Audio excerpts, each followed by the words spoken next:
son died because But his son was one of the kids that had died. Mm-hmm. But this was before he had lost his son. This was like when they were killing all the kids and throwing them in the river. Right.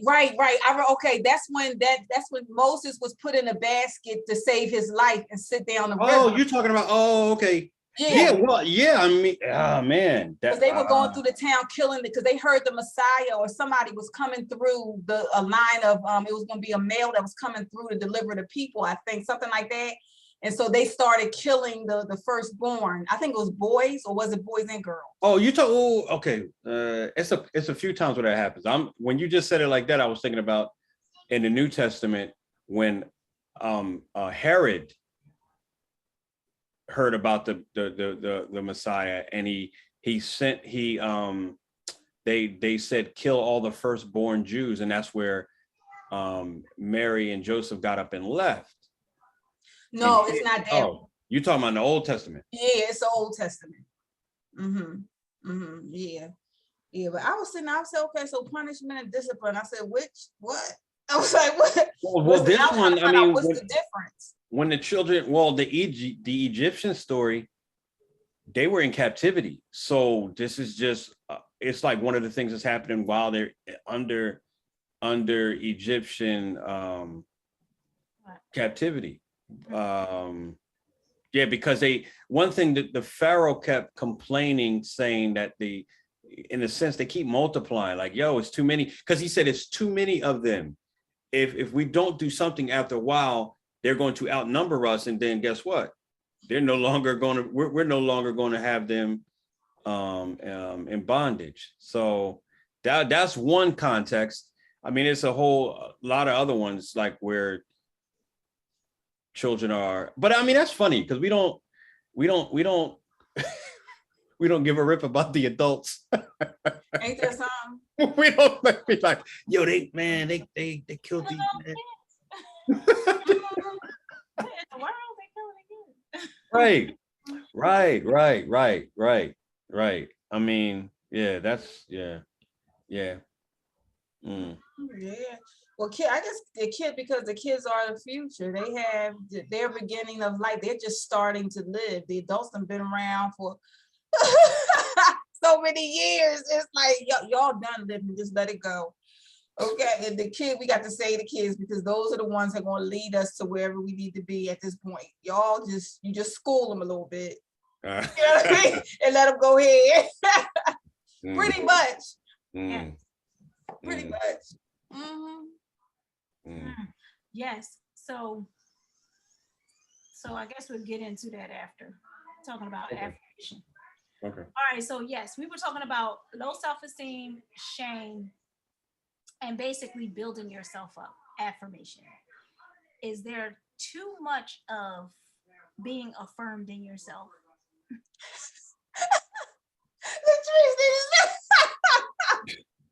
What you mean lifting? She said, "Okay." You mean lifting yourself up? You can overdo it. Lifting yourself up. Can you overdo it? Yes, you can. You get to the point where you concede it. Sure can. You sure can. You know, it's one thing to be doing it, you know, so you can feel better, so you can be confident within yourself, so you can move forward and do what you got to do. It's another thing you in the mirror talk about, oh, you just absolutely gorgeous. Yeah, you know what I mean? You know what I mean? And you just walking down the street looking at yourself in the reflection every time you right.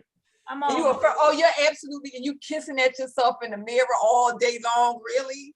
Right. No, right. Oh, wait. Referring to yourself in the third person, you know. Right. Trey says that, like. You know what? But let me tell you something. What'd you say? Trey says that what you talk about yourself in the third person? But I talk to myself all the time. I do, but I mean, you don't. Let's hear Latrice. Oh, ain't no wrong with that. That's different. That's different. Because you checking, you affirming and checking yourself. You saying, all right, get yourself together.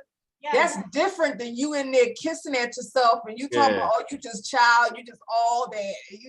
I mean, and if you're talking to somebody else and saying Latrice, that's where you kind of like, yeah. They be like, hey, Latrice, how you doing? Well, Latrice is good. Right. Like, Wait, aren't Oh, you? wait a minute, Trey. Wait. Hey, Latrice, how are you doing? Well, I'm doing good today. So, how's I'm yeah, that's man, that's next level. Yeah, that's way out there. Woo! next level. I think too, because all of us are individuals, it's different things that can cause us or tempt us to be in ourselves too much. Like some people, they're good until they get something. Don't let them get something, because then that's when they start to, When they start to yeah. you could be poor and then all of a sudden you become rich and you think you got everything. Mm-hmm. And real quickly you become poor all over again because you didn't know what to do with that money. Right. So like you said, it's at the end of the day, you shouldn't think too highly of yourself. You should still affirm yourself, like, I have strength, but I don't have anything in my own might. That's what we was talking about. Like, you don't have nothing in your own might, but with God, you have everything. Like, we have power, but not in our own might. I don't have power in my own might. I can't go out here and move mountains just by me. I got to have him with me at all times. So, if you're taking that with you, and you're looking at it from that standpoint, then yeah, it's a good thing. But when you're looking at it from a standpoint, like, you know what? I don't care about your feelings. I care about what you're doing. I don't care how you do this, how you do, like, you gotta be mindful how cocky you come off, because at the end of the day, that cockiness, God, he knows how to humble people. You understand what I'm saying? And you don't want humility to have to humble you through experience. No, you don't. No, you don't. No, we want to be humbled based off of, I honor you, I worship you, and because I know who you are, I know not because of what you're doing, but because of who you are and what you've done, the ultimate sacrifice you've already made for us. So, it's deep. But like I said, I have my kids do it every morning. Like, they do their affirmations every morning after we pray or whatever. And this child, one of my kids, be like, I am strong, I'm bold, I'm powerful, I'm hungry. I'm hungry. Every day. Was that a metaphor? Or I said, that's not an affirmation. Yes, it is. Because are you serious? I'm hungry, yo. I'm hungry. Okay. I'm hungry. I just thought I put that in there. A good thing too, because we were doing it a little bit last night. Like we was talking about your fear, or you're being honest. Like, if you do honest assessments of yourself, I think that helps the cockiness, because for instance, all of us feel like we're good at something. Yeah. So whatever that is, man, that's where that cockiness. So I know for me, I'm like, I have to be self-aware and realize, man, work still has to get done. Yeah. Work still has to get done. Yeah. Because so that's one way I combat it, because I don't think it's a question of, hey, do you ever feel like that? I think, yeah, we do a lot, depending on like say, for instance, someone in their career, they got their degree in something and they work in that field. Yeah. Listen, man, every day you go to work and you doing your thing, it's there. It's prime. You prime for it. Yeah. But you have to, and that's why it's good to get around people that you can listen to and actually draw from, because if you think you are that, now you're like, oh man, I'm learning from, because I have to do that a lot of stuff with, like, a lot of language stuff sometimes, because I know I'll get cocky, but then I'm like, man, let me hear this, man, wow, this person knows it. This person knows so much, yes. Mm-hmm.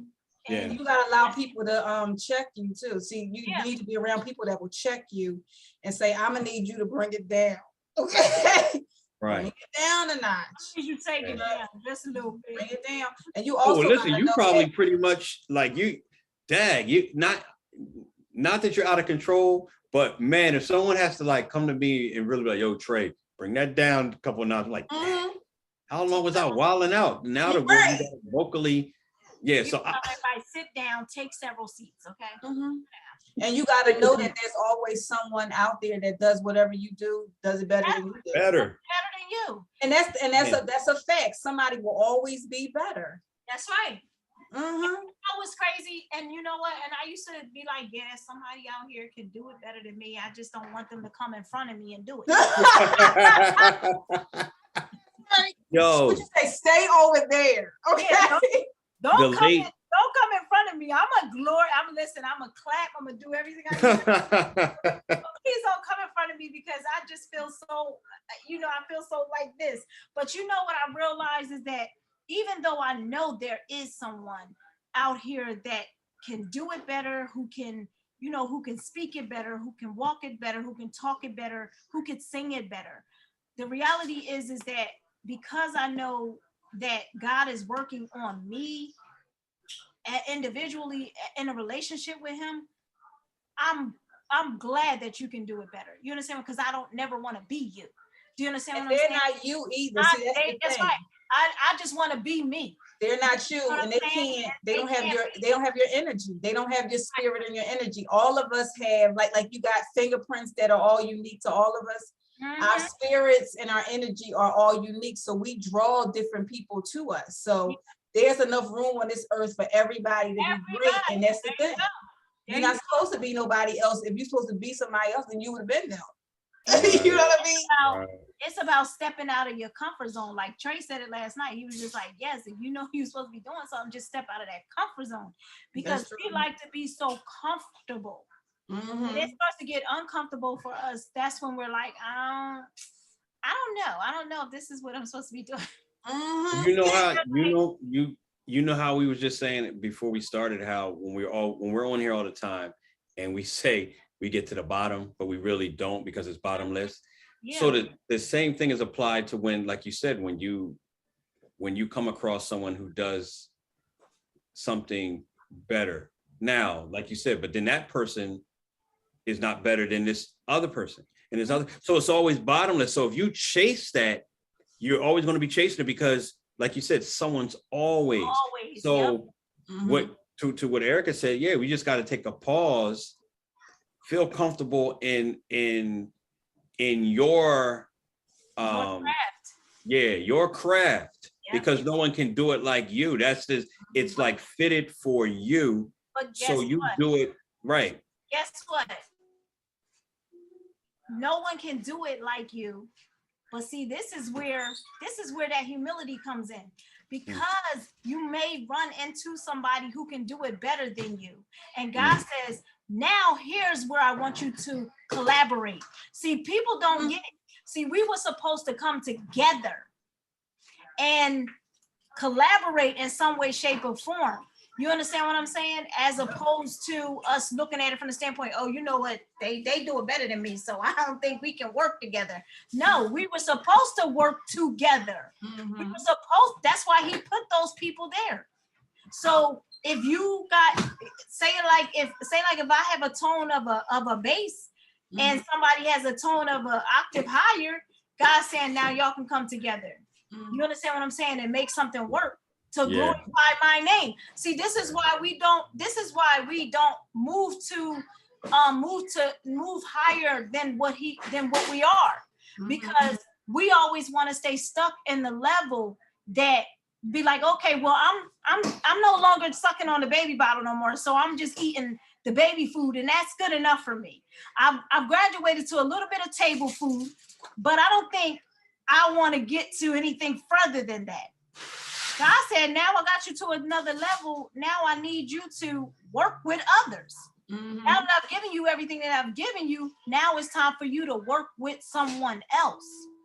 And then guess what? And then they gonna work with someone else, and then y'all all come in, and then that's how this thing, that's how we get my word out there to the nations. That's how people feel love. Listen, you see people just going on YouTube, and now, like I said, I'm just starting to, because with kind of conversations, being on Zoom is like, people have to get access to get here. Mm-hmm. right? You need access. So on YouTube, I can give everybody access. Mm-hmm. Which is crazy because I was never willing to give people access to who I really am. So now I am giving people access. And God is saying, I'm taking you out of what you're comfortable at. Because I barely, even though I may be good at speaking, I barely like talking in front of people. And then when I was doing Anointed, that's when I had to go, when I was going into church and I was doing like the open forum in the church. It's like he's taking me out of that comfort of just sitting back and, I'm just going to sit. And you know what I used to do? I'm not going to do it unless I'm asked. Right? I ain't going to do it unless I'm asked, because I'm going to just do it because I'm going to be obedient, but I'm not going to do it unless I'm asked to do it. So now God is saying, no, you don't need to be asked. You just do it. Because I'm going to use you in a way that people going to see me. You understand what I'm saying? Because it ain't about us. It's about them seeing him through us. Mm-hmm. Right. So Right. And he wants you to be you. Because like you said, this is almost like the irony of it. You getting out of your comfort zone and doing some things, ultimately where God places you is in something that you're good at, you function in. yeah. So yeah, and it's funny when you start to arrive to some of those places, because you're like, it was out of my comfort zone, but at the same time, but this is what I like to do. Yeah. See, sometimes when we think of out of our comfort zone, we like, oh man, Lord gonna send me to Rwanda to do missions. Why did you? What? Really? I mean, have you been thinking about it? No. Usually, it's in the wheelhouse of what you've already been tracking on. How, like you said, how you've been made, what you've experienced. Yeah, because like you just said, you're supposed to be in that place so that you're able to be a guide to someone. You can't be a guide if you don't know what you're talking about. If you don't know the ins and outs. Yeah. You're a bad guy, And you have to come fully. You have to come fully with who you are as a person. Mm-hmm. Because if you come in with anything different, that's why. Let me tell you something. When I'm talking, it's just like I gotta be me. I can't be nobody else. If I joke, I play, I do whatever, I put on a different voice from time to time. That's who I am, because I do that regular. You understand what I'm saying? I do that when I'm sitting here with these children, and they put on their voice too. So that's why it's like it's so entertaining. It's so much joy, and it's just like, like I didn't know it looked like this, but we don't know what it looked like until we step out. Competition too. Like we always think of competition in terms of I gotta be better than them so I can sit on the throne. But you brought up a good point. No, competition raises my level. Mm-hmm. And it now raises your level. And then it raises so all of us collectively keep getting inspired. Mm-hmm. Not, I heard that dude, so now I'm coming at him so I could be the best. No, how about, man, you showed me a better way to do what I'm already doing. It's like a muse thing. It's like the late Kobe Bryant, man. I remember this guy said one time, he goes in the gym, he sees Kobe, boom, boom, boom, working out. Kobe's just done with his workout. Kobe taking off his shoes and everything. Some other guys come in, they start working out. Kobe puts his shoes back on. And the guy was like, why? He said, yo, man, they in here doing work. I can't afford to be slacking up. And I like that mentality, because like you said, that mentality is like, there's always someone better than me. So maybe I'm not necessarily trying to be better than him, but I got to make sure I'm good with what I do. He was inspired. He watched them guys and he said, man, they inspired him. They in here working. I'm going to keep working. Listen, his the whole, because I know he had the whole Mamba mentality. I can't even think of the girl's name, because I was watching the women's college tournament. It was a girl who played for, it might have been Indiana, but she went to Kobe's, because Kobe, you know, before he passed, he had that school where he did we're training like little girls that want to be ballers, because his daughter was a baller. Yeah. So one of the girls was from one of them schools. So she said, yeah, man, I really got inspired by Kobe when I was at the school. And when I see her play, it's that same mentality. So you see some of his legacy, that whole attitude of, I'm good at this, so I'm not going to settle for just, I'm kind of, no, what's the best version of me? So to what you said, okay, what's the best version of Latrice that's trusting God? Yeah. Not just, the best Latrice now. No, what's the best Latrice that's submitted? That's going to be the optimal. Yeah. You know what I mean? So, but like you said, I just thought about it because you said something else earlier about intimidated. Like if someone say somebody come through and they sing and they doing like all these runs, you're like, I can't do runs like that. So I'm wondering too, because we're talking about fighting, getting too high. Yeah. So then you got to fight the intimidation factor. Yeah. Because I remember we go to places like if we was doing stuff at cafes, somebody spitting bars, and I'm already in my head. I would already assess like, man, it might be better than me.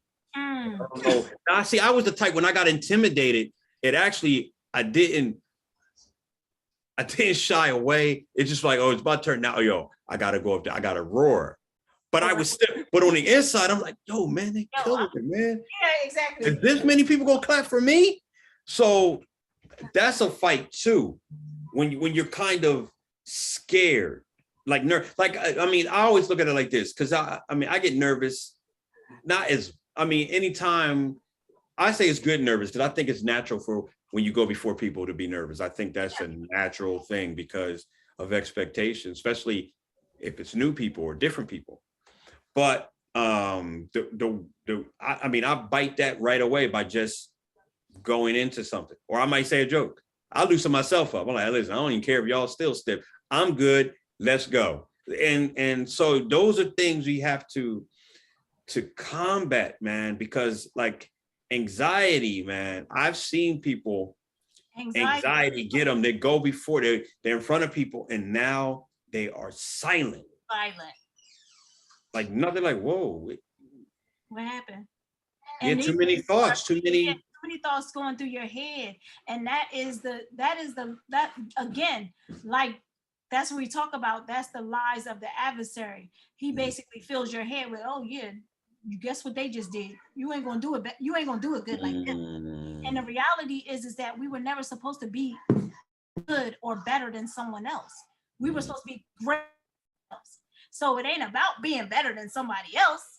You understand what I'm saying? And it's not about the fact that they did it better than you. It's about you being you. You are great within you because God instilled in each and every last one of us greatness. So inside of us, there lies our own abilities, our own gifts, and own talents that are special just to us. You understand what I'm saying? That he gave to us. So, okay, I can't do it the way that somebody else can do it, but I can do it the way I know how to do it, the way that God has given it to me. And there's a difference, because when we go with the Holy Spirit and taking ourselves out of it, it moves different. It moves totally different, because I know times when I listen, when I got up, and I told you this one time, we had to get up and I had to sing with my cousin, and we was at the church, and she kept saying, she was like, if we can't use the track, I'm not singing. And I said, well, if we can't use the track, we just do it a cappella, do what we do. And she was like, no, because it's not going to sound right without the track. And I kept saying, I was like, I said, well, if we can't use the track, we're going to do what God wants us to do. So listen, we get up, right? And the track, we get up and then we give the track to your mom. Track was not playing. So I'm up there. I think I remember that. Yeah, track was not playing. So I'm up there standing, and I'm like, all right. So she said she didn't get up. She didn't get up. She was sitting down. And I was like, so is she not going to get up? That's all right. I said, we just going to go ahead and do what God, use my voice. That's all I'm asking you to do. I started singing, and guess what? She got up and she came up there and she started singing with me. And it's like, we can't be afraid of these crutches. You understand what I'm saying? When you don't have a crutch doesn't necessarily mean that he's not going to be with you, because the whole entire time he was with you anyway.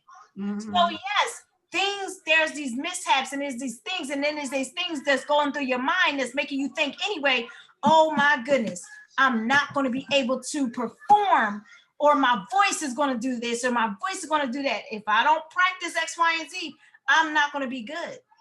But the reality is that when God gave you something, he didn't take it from you. He just said, I want you to go out and use it. I want you to use it to the best of the ability I've given it to you, because I gave it to you to share it with somebody else. So I'm a blessed. Not you. Stop worrying about you blessing it and how you look in it, because it's not about you. It's about who you going to touch by me blessing it. So, you know, it's deep, but at the same time, it's just like, Lord, show me what I'm supposed to be doing. Like, because I get scared. I be like, I used to get so frustrated when Pastor Beckett would call on me. He was like, Sister Latrice, you think you could come on up here and render us a selection? And I'll be sitting chill like, no, I'll be obedient. That's how it was. But it was like, at the time, it wasn't like yes. It wasn't a absolute yes, because I was like, why he gotta call me? Like, it's like other people in this church, but why he gotta call me? But that's because God was showing me that it should be an absolute yes. The reason why is because I gave you something and I want you to go use it so that you can speak to others. Now, however you use it, the way that I'm giving it, the way I gave it to you, if you're not using it to my glory, I'm gonna take it from you anyway. You're not using it to glorify me. What you using it for? Do you understand what I'm saying? So it's like, yeah, we have to really, really consider that all that he has given us, every and this ain't about no gifts. It's not even about talents. It's about how are we using what he's given us to show others that he is so very real and he lives through us, so that they see light in these dark places that they at, mentally and emotionally. Because somebody is somewhere mentally, somebody's at a dark place right now, and they feeling like they don't want to go on. They feeling like they don't want to go to the next level. They feel like they don't want to move on. They feel like they can't recover from shame and guilt or something that they have done in their past. They're feeling this way. And then how do we come and we speak to them, whether or not we sing to them, whether or not we spit some bars to them, whether or not we are talking to them, whether or not we are uplifting them, whatever it may be, because we don't know what people are going through, right? So our job is to be light in that dark place. And that means anybody that he places in our lives, anybody, even the ones that are difficult. That's an issue, because, you know, I got problems with difficult people. Yeah, I mean, I think about this too. Sometimes some things for some of us will never go away. Yeah. What I mean by that, like, because you said something, I used to hear my dad say this all the time.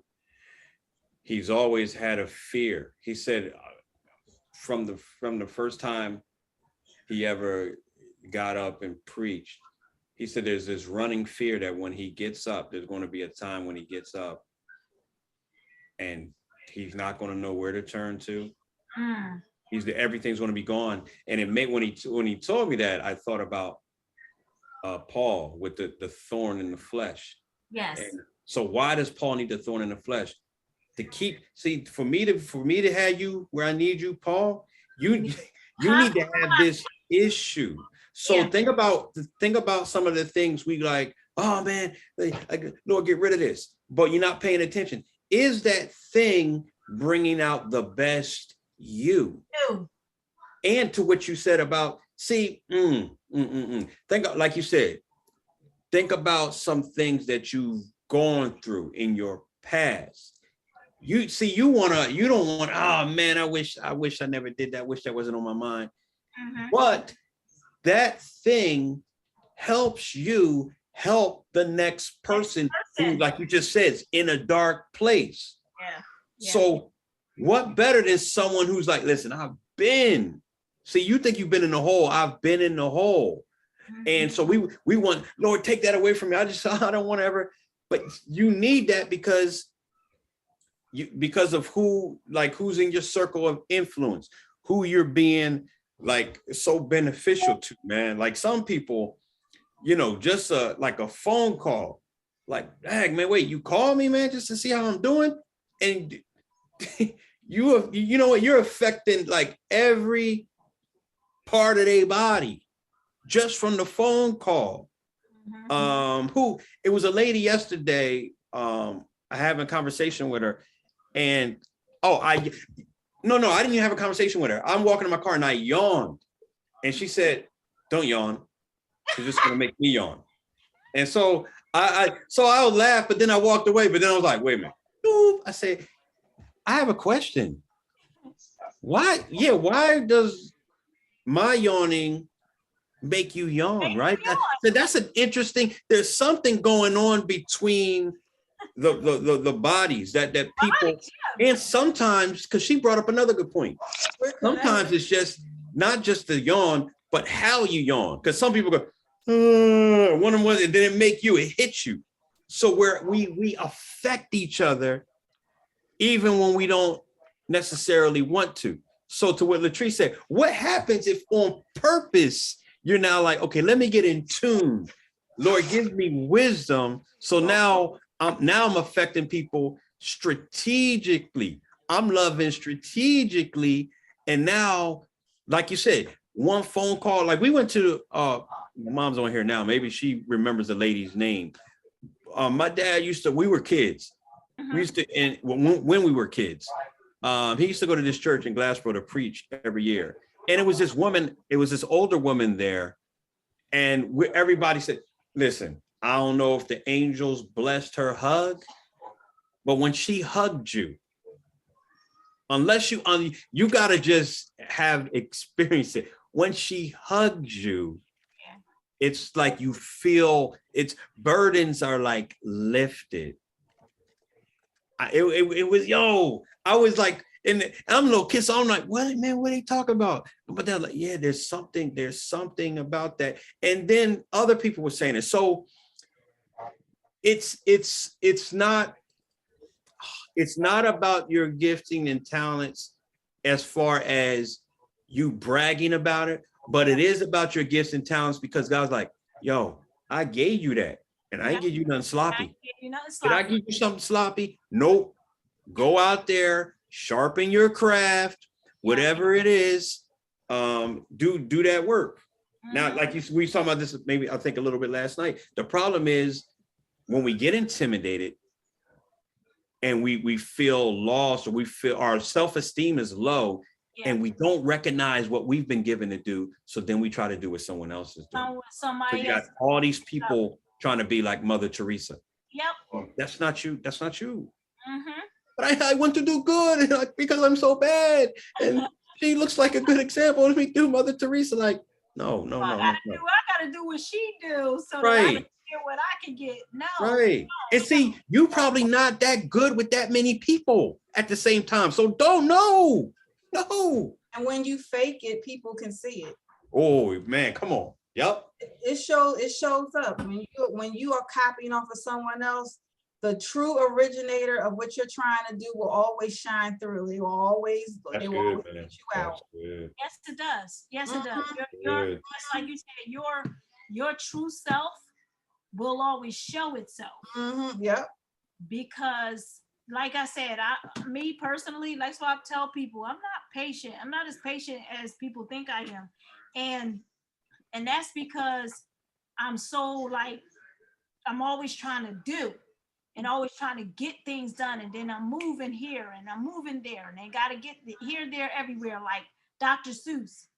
And yeah, I never thought that because the first time I met you, Latrice, I was like, yo, she is wired, yo. all over the place. Like, oh, she's doing this. She's doing like, when did she ever sit down? Like, and that's how it used to be. And that's because my expectation of myself is like, even when do you realize that even when I go to sleep, when I like go to rest my head, yo, I will be up till like 12, 1 o'clock, just checking on kids, read my scripture, and then go to bed. And then wake back up at like 5 o'clock in the morning. So you saying you put too much? You saying you put too much? I put a lot pressure on yourself. I think I do, because it's like the expectation of like, all right, people when they need you, right? For my job, say my job called me and they be like, listen, Latrice, they don't want nobody else. You understand what I'm saying? Got I you. don't, and like me, I'll be like, all right, you know what? I'll do it.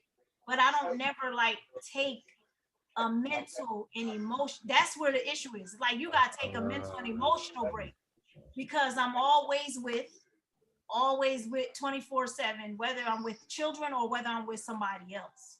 But I'm always providing that care for and need for others.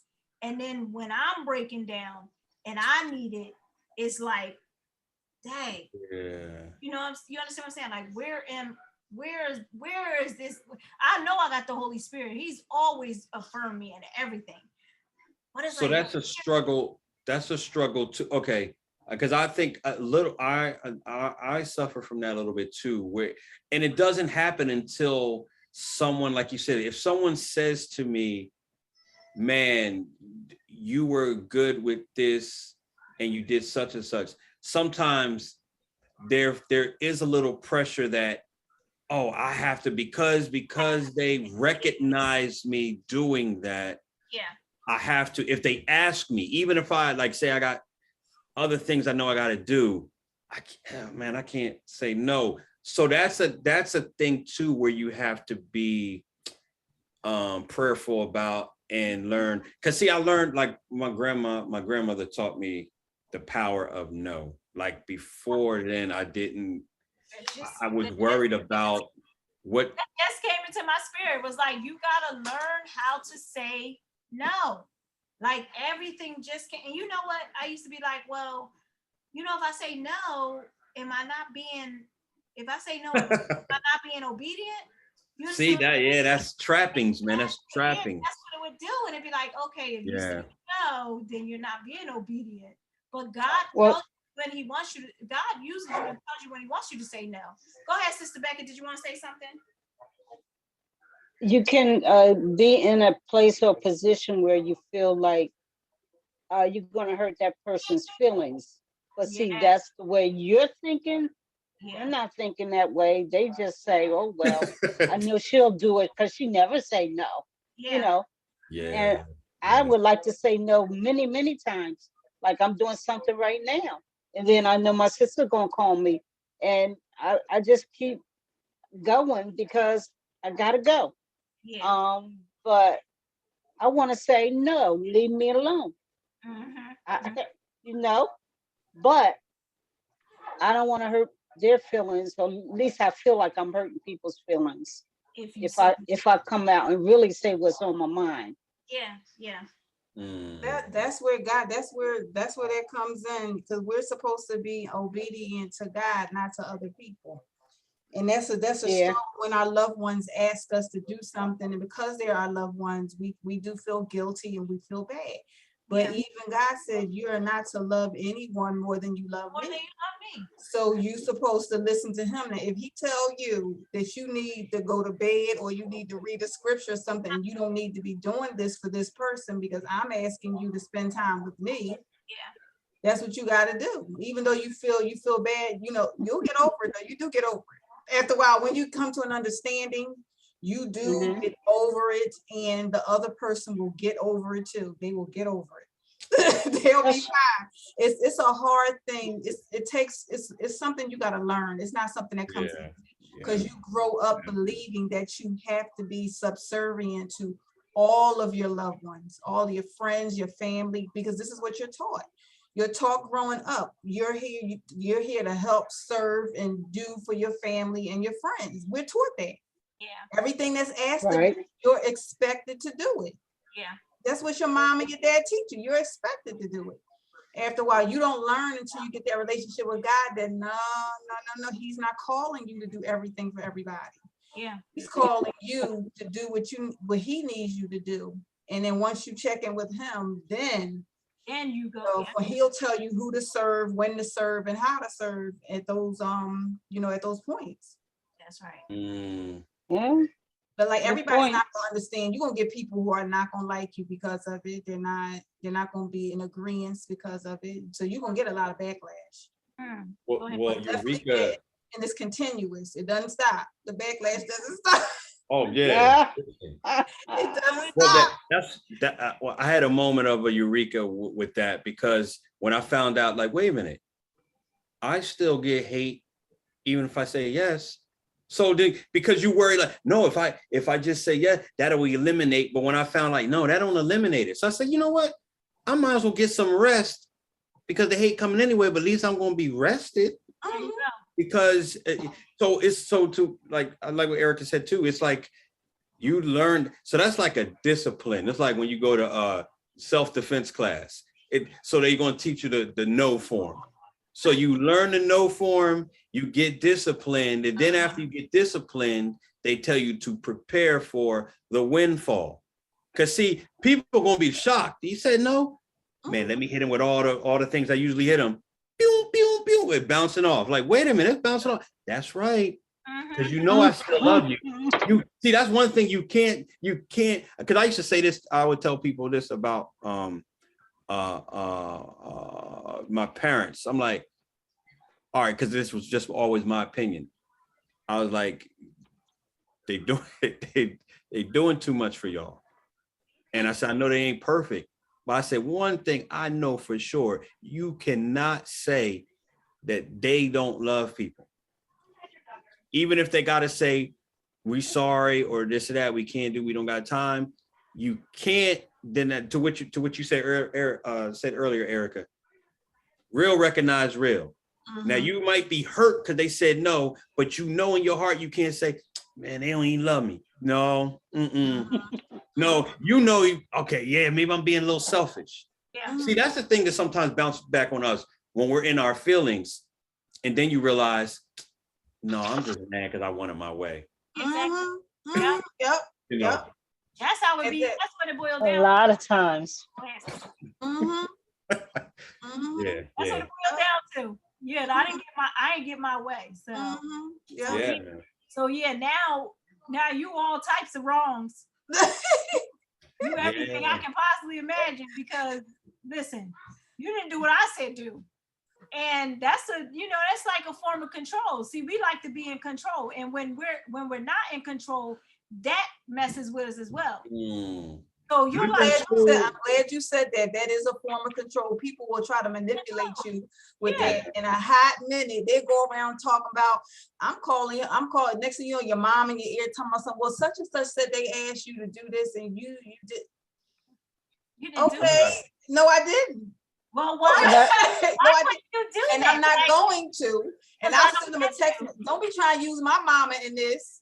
Yes. Okay. They try to use the mama, the sister. Yeah, I have several. You can possibly imagine. I get several of my cousins and my mother on the phone asking me, and I'm like, see, they went through you because they figured that you could do it into doing this because you are my mother.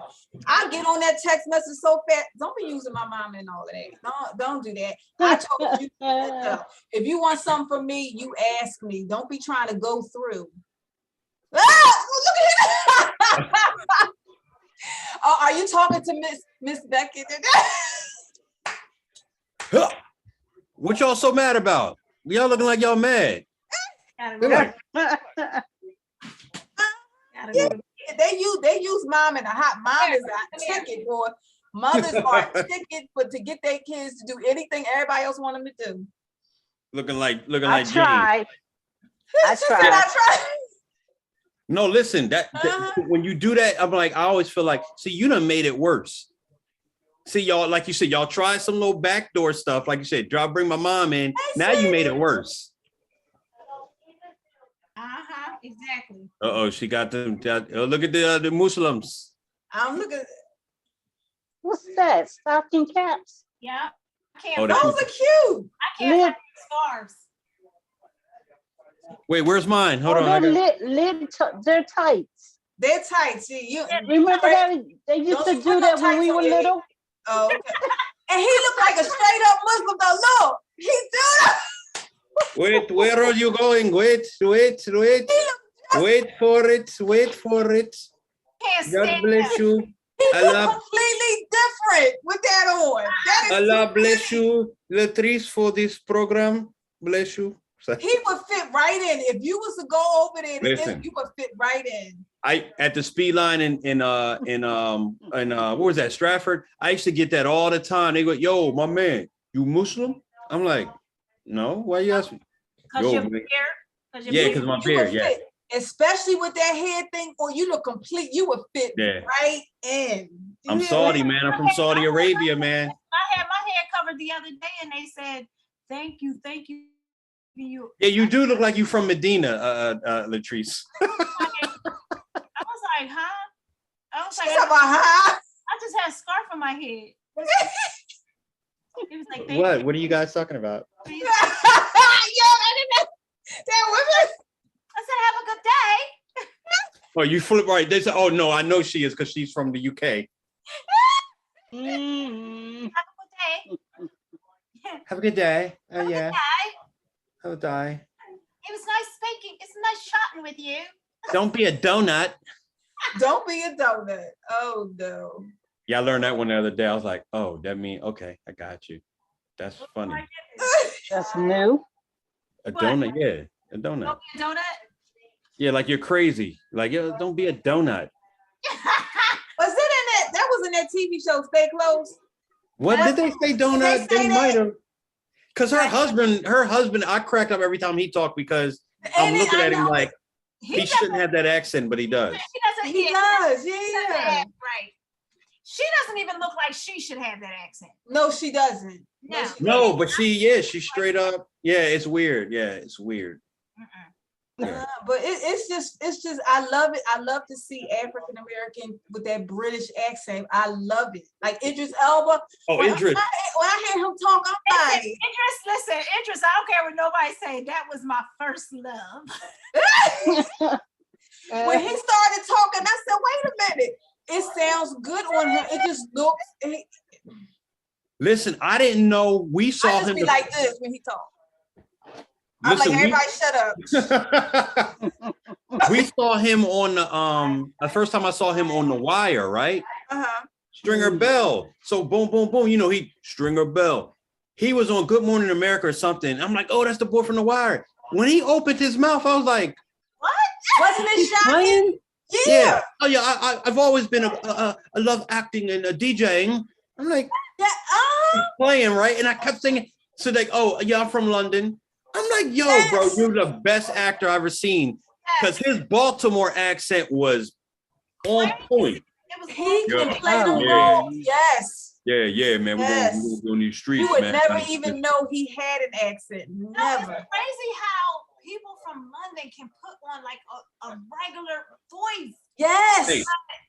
It's so But we can't do, like, actors that are here that try to put it on, they doing it with like, stop, man, I can hear it. Right. Like the only person, this is an old school movie. I mean old. Denzel Washington did a movie called for Queen and Glory or for Glory something. But he in that movie he was from the UK. And so it wasn't that bad. It was just funny because I'm like, I'm gonna look that up. I don't think I saw that. Yeah, for Queen and Country. Yeah, for Queen and Country. Man, okay. This is old, man. Yeah. I'm gonna check that out. Power. Yeah, I was a But you pirate. know, Yeah. Denzel Washington can play just by any role. Yes, he can. But you know what? I did not like him in Training Mhm. Day. No, Training don't- Day wait. scared me. That You didn't scared me. wait. You didn't like me in Training Day? He's I scared. But no, Oh. I got chills when I watched that. I was Yes. actually afraid of him. Why? I was afraid of him. Because you thought I was Roger's friend. I I'm did not not like Roger's that. friend. I used Roger. He I got used him. Did he get an Oscar for that? Yeah, I got an Oscar. And I said, of all the movies, he got an Oscar for that. Yeah. But no, like you said, even though, right, it was a gangster thing, but if you go in deeper to his, like you said, his acting, when he went into the house with Roger, at that point, I felt like I was Roger. Like, yo, I thought you was my boy. You about to kill. You thought I was your friend? Shoot him. Then when he told Jake, shoot him. I said, He was scared. He was scary. that wasn't. Oh no, the other scene when they went to the Spanish boy's house to play cards. I was like, this white boy's dead. He's dead.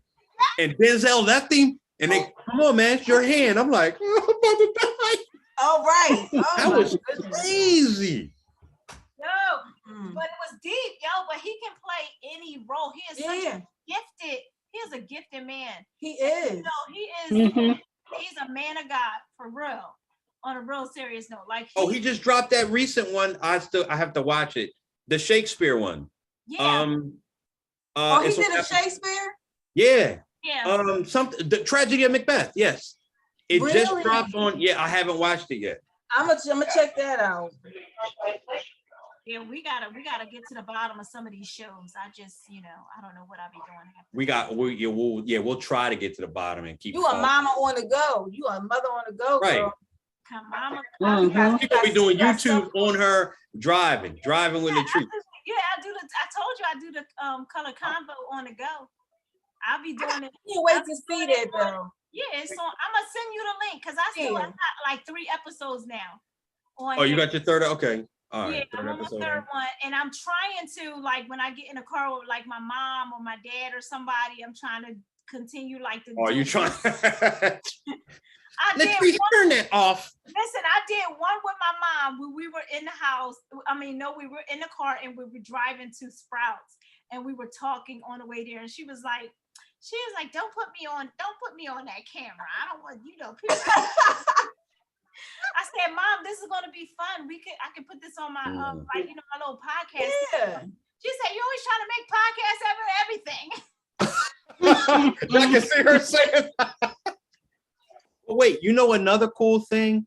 I mean, families, I like the YouTube videos where families do reactions off of shows as they're watching them, and you watch them react. Man, I love seeing that, man. Where you got a whole group watching a show or a movie, and then that's cool, man.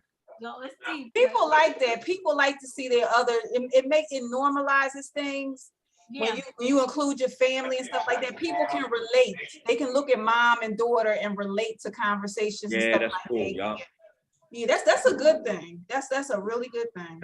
Yeah. That's like them watch. Like we gotta one time or another have a watch party. Like if there's a movie that comes out that everybody want to see, just have a watch party. Yeah. Straight up. That's a good idea. Mm-hmm. So we could do it. We could do it right on here, can't we? I don't know. See, I know you can do it like through like Netflix has an app like watch party thing. Do they? Yeah. Like if you got like on my laptop on Chrome, if you do it through Chrome, it's like Netflix watch party or something.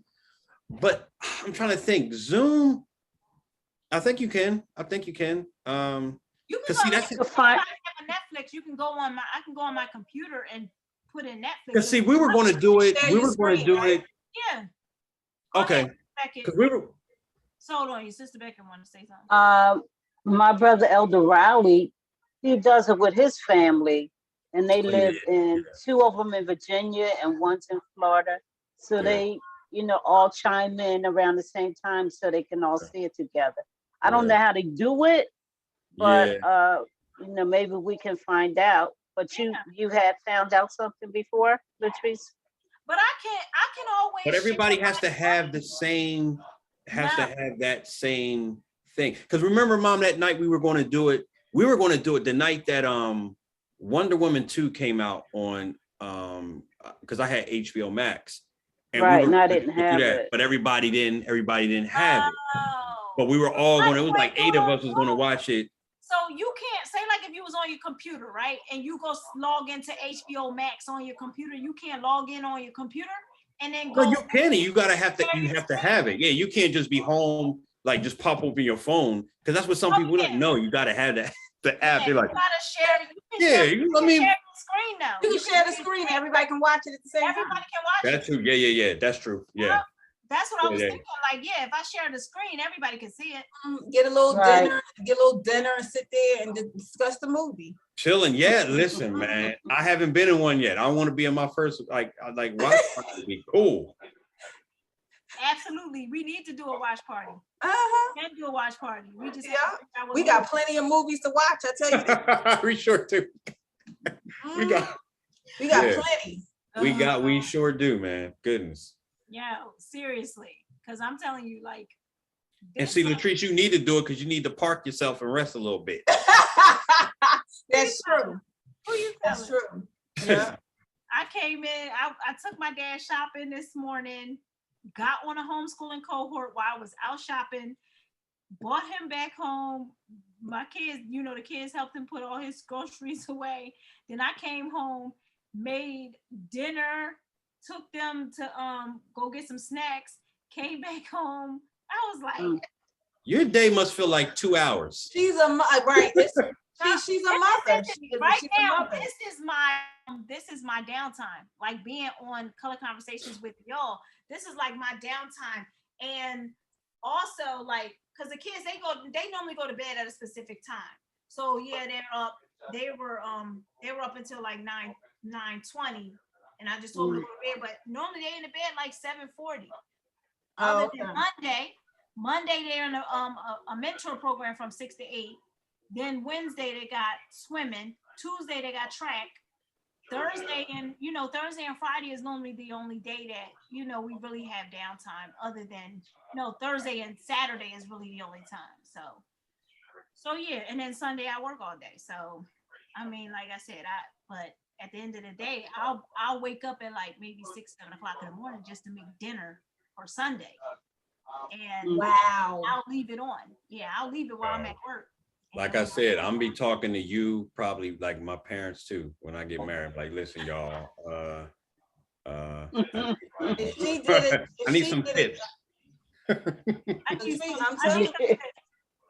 some tips because I'll be here trying to teach my husband how to cook. Listen, I put the seasoning on it. Just throw it in the oven. Throw it in the oven. Don't season it. Don't do nothing with it. Throw it in the oven. He be getting so mad because I'll put food in the oven before I leave here, and then he'll call me when I'm work. Why you put food in the oven? I said because the food gotta get cooked so that y'all eat dinner. So he gonna say, but how did you know I was gonna be here to watch it? I don't need you to watch it. It's gonna stay in that oven while I'm at work. That's why I put it on low. Then he was like, wait, babe, wait. It does what? Yeah, that's what it is. It does what? That's called multitasking and time management. Oh, that's what it's called. She multitasking. Listen, that's why we have all these appliances, so you do not have to sit down and watch stuff. Put that in the oven, go about your business. Go about your business. Put your clothes in the washing machine, go about your business. That's right. You got 30 minutes to do something else while them clothes is washing. When Don't tell me say, John was looking at the stove. You're not washing no clothes. The machine is washing the clothes. All you got to do is put the clothes in there and go about your business and do something else. So back in the day, they used to watch it. They did. My mother did on a washboard. Yeah, my mother did in Virginia. John don't like something. Yeah, she did, Miss Beckett. It was 9 of them. All the girls did all the laundry. Girls did all the laundry. And they ran it. You know those machines where you wring the water out? They had to put the wet clothes through the wringer. Yeah. Ain't that something for 9 children and 2 adults, 11 people? They was washing clothes for 11 people. I know I was. They had one day to wash or more than one day. They did it on the weekends because they had to do school on during the week. So they did it on the weekend. And they took turns doing chores. So somebody did the laundry one day, somebody swept the floor and did the kitchen and all of that stuff. Oh, it was enough of them. It's been a problem. I'm sure. And the guy and the men did all the yard work in the house where they did like the heavy work, the yard work and all of that stuff. Yeah. That's what these kids do here. Yeah, I don't blame you. I don't blame you. The only difference is that I don't have to tell them to do certain things like good. Jalen will see that it's just a bunch of clothes downstairs and he'll go down there, bring them upstairs, take them upstairs in my room. Now, see, that's the thing. They don't fold clothes. They wash them, but they don't fold them. And that is my pet peeve. Do not take clothes out of the dryer unless you folding them. And because I don't like wrinkled clothes. I know. I don't like ironing clothes. That's I'm like, okay, you know what? Just leave the clothes downstairs because y'all not gonna fold them. Leave them there. And then well, there's some. They say that you roll them. You know, like when you're going on a trip and you packing tight, you roll everything. Yeah. So you could roll them and put them in your drawer so that when it come out, they're not as wrinkled. And that works too, because that rolling works because I do it when I go on vacation and you just take and shake everything out and it's still together, it's still pressed. Right. It works. It works. It does. And look at her, she like, The only thing I'm rolling is them towels. That's it works though. It does work. It really does work. Listen, I organize. Listen, this is how you know. This is the one way you know that I always got something going on mentally with me because I clean like it ain't no tomorrow, and then I organize like somebody got ADD or something. Literally, like I will go in drawers. Yeah, usually try you. I will go in drawers. And fold them like they belong in a department store. That's how neat I want it. Yeah, that's Let me ask you a question, dude. When you go to a department store and you see a shirt that's not yes, do you? Yes, oh my goodness. Yes, I do. Ma'am, what are you doing? Do that. Yeah, and she's straightening up. She probably be in there telling some this should be here. Let me move that and put that over here. Oh my goodness. Kick you out because you a disturbance. Like I watched my niece go to a restaurant and you know how you drop crumbs on the table at the restaurant? My niece was sweeping up the and I said, they paying people. I said, they got a waitress. They paying people to clean these tables. Why you clean the table? I had to grab the napkin out of here. I said, girl, sit there and just chill. What I do. You doing too much. Listen, I take all of the plates and I stack them all up for the people nice and wipe off the table. And then the lady will come and be like, oh, you stacked all it. Yes, I thought I was supposed to do that. She sound like my mother. Oh my gosh. Why would you cut it out? They getting paid. That's why you give them a tip. They getting paid to do that. That's what John said. John said, what are you doing? Yeah. I said, no, you're supposed to make somebody else's job easier. That's all. That's the first thing I always say. I'm always trying to make somebody that's not the case all the time. And you know what he said? That's your problem. He said, that's your problem. That's your problem. I'm good with that. They're trying to make somebody else's job easier. Sit down. Yeah, have a. Would you say, Latrice? You always say have several seats. Have several seats. Okay. Sit down. That's funny, man. Have several. Nah, but I just stopped. I just started like really like because I said I used to get so frustrated, and let me tell you, I used to mop these floors every single day. What? Yeah. I just stopped doing that because I was wearing myself out. When I was on the bed, I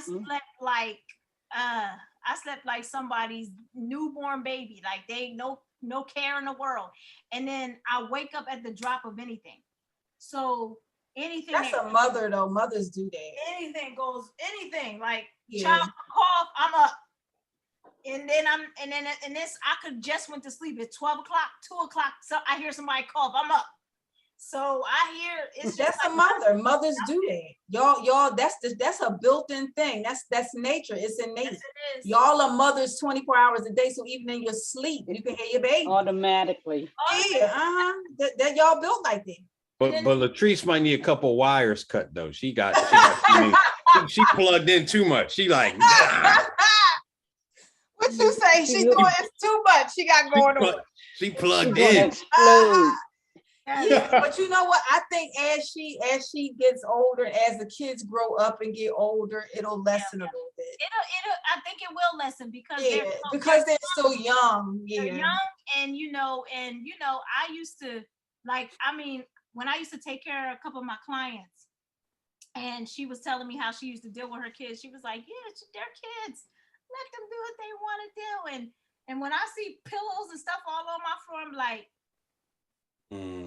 get them pillows up off my floor. Like, we not doing it. Go clean your room. I see clothes places. And then used to tell me all the time, she'd be like, yeah. She was like, listen, they're children, they're boys, and they're girls. They let them be kids. That's all they want to be is kids. And I'm like, kids ain't gonna be Well, the good thing is your kids are going to help you out. They're going to lessen you because you're still going to do the mom thing, and eventually your kids are going to. They do it though. Right.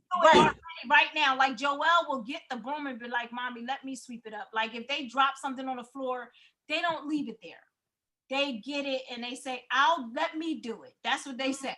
And you want it to be like with me, sometimes I be wanting it to be perfect. I want it to look that right. Means if you don't have your hands on it, it ain't right. Yeah, see? And that's why I know it. Hands out of it. That's why I had to take my hands out of it, because I gotta let them do it. As long as they did it, that's all that matters. Absolutely. It doesn't matter what it looks like as long as they did it. Jalen mopped the floor the other day. Okay, he might have missed a couple of spots and I couldn't smell the bleach, but the reality is that he did it. Mm-hmm. He did it all by himself. I didn't have to ask him do it. He just did it. He saw that it needed to be done, so he just went ahead and did it. And that's what you want. That's what you want. Yep. Yep. And surely I wanted to go back and mop that floor again. Of course you did. But you're not supposed to do that. I didn't. Tell yourself sit down somewhere. I didn't touch it. I left it. Have a seat. When you think like that, have a seat. You heard me. To what you said earlier. With the bed, I said I'm gonna leave it. I'm gonna leave it Oh alone. yeah, you listen. Yeah. To what you said earlier. You had a good point about the control thing. That's the very place where God comes in and breaks stuff up. Because like you said, you all right, it ain't gonna get done unless I'm controlling it. But then you're like, that's not the case. Yeah. But you gotta be like, you gotta be pushed away from that place so that you have enough time to see it. Yeah.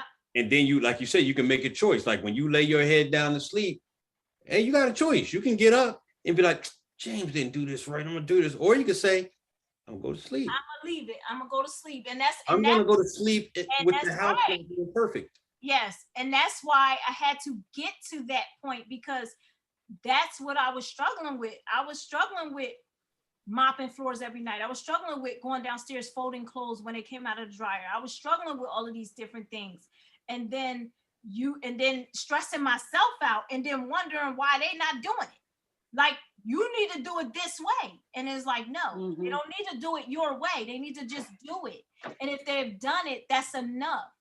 So that's what I had to get to. I had to get to that place, because, control, when you look at yourself like, I ain't controlling, I don't control nobody. But the reality is that I you understand what I'm saying? That's the dead giveaway. I'm not controlling. Right. When you gotta tell yourself you're not. One of my kids said, Mom, you're always trying to control me. Like, let me do it. If I don't want it, I'm like, what do you mean? Nobody's controlling you. First of all, you ain't gonna talk to me any type of way. And then you're like, okay, you sound like Kevin Hart right there. Huh? Yeah. Like, you have to, like, my thing is, you got to back down. You got to let them do it the way that they know how to do it. Even with them going to bed. Like, if you tell them to go upstairs and go get in the bed, they get in the bed. They don't have to lay their head down if they don't want to do that. You're going to fall asleep eventually. But as far as like controlling it, listen, get in the bed, lay your head down now. Put your head on that pillow. That type, no, it doesn't have to go Get down. in sleep. Sleep now. Right. Sleep. Get in And you can't control when a child is sleeping no, or when not. it's You locked, can't. exactly. You can't do it. So it's just like, that's why I said I realized so many different things about me, and now that I realize things about me, now I'm trying to like gradually show others like, okay, yeah, it doesn't have to go this way. Because even with disciplining my kids, like I come from a specific background, like you ain't supposed to do it this way. You're not supposed to do it like this. You're not supposed to talk back. You're not supposed to do this. You're not supposed to do that. And the reality is that, see, we didn't have a voice. That's why a lot of kids feel the way that they do, because they don't have a voice and they're not able to say anything. You have to understand, when you were a child, you had emotions. And those emotions, whether or not you were going through puberty, whether or not you were going through anything else, the reality is that mentally and emotionally, you were affected by something. And you had to talk about it, but you may have felt like you couldn't talk about it because mom told you, don't talk to me that way. Don't say X, Y, and Z. So now I start to realize, like, look, I sit down with my kids. Like, let's hold a conversation. You know, we got quality time. I got quality time for each and every last one of them. This is your day. This is your day. This is your day. I have to, because I need to know what's going on with them. And they need to trust me enough to be able to talk to me, not just as a mother and as a confidant, but, you know, and no, I'm not their friend, but I am their friend. Does that make sense? So it's like, shut up, Trey. Look at Trey head. No. He's sitting up there saying, "I don't understand." No, I only say that because it's funny, interesting how when parents are dealing with their kids, like me, when I was a kid, I was a hard egg to crack. So if my parents were trying to have a conversation with me, look at Miss Becky, she like, because if you're trying to have a conversation, I was the type that, man, I don't want to like get into anything, so I'm going to make sure I say everything that I think they want me to say, so therefore we don't. So that's a challenge too. So say you're trying to have a conversation with your kids, do you pick up on, or do you sense, I know when they lie. Are they really, what's really going on with you? I know when they listen, because I always know when my children are going through something. I always know when they are intimidated by something. I always know when they feel frustrated about something like happened today. Like, one of my kids went on the computer and they was calling one of their friends from school. So I didn't know what they were doing, but I was in the other room, and then all I heard was like my FaceTime thing ring. And I'm like, what is going on? So I come in here, I said, what are you doing? And he was so intimidated. Like, he didn't want to say what he was doing. And I'm like, what are you doing? Like, what were you doing? And he was like, he kept doing it. He's like, I'm like, well, what is the problem? Like, all I'm asking you, what are you doing? And then finally he was just like, I just called my friend. And it was a girl. So he was so intimidated because it was a girl. And I said, well, why would you just tell me that that's what you were doing? And he was like, because I didn't want you to embarrass me. Oh. So I was like, well, all you had to do was say that's what you were doing.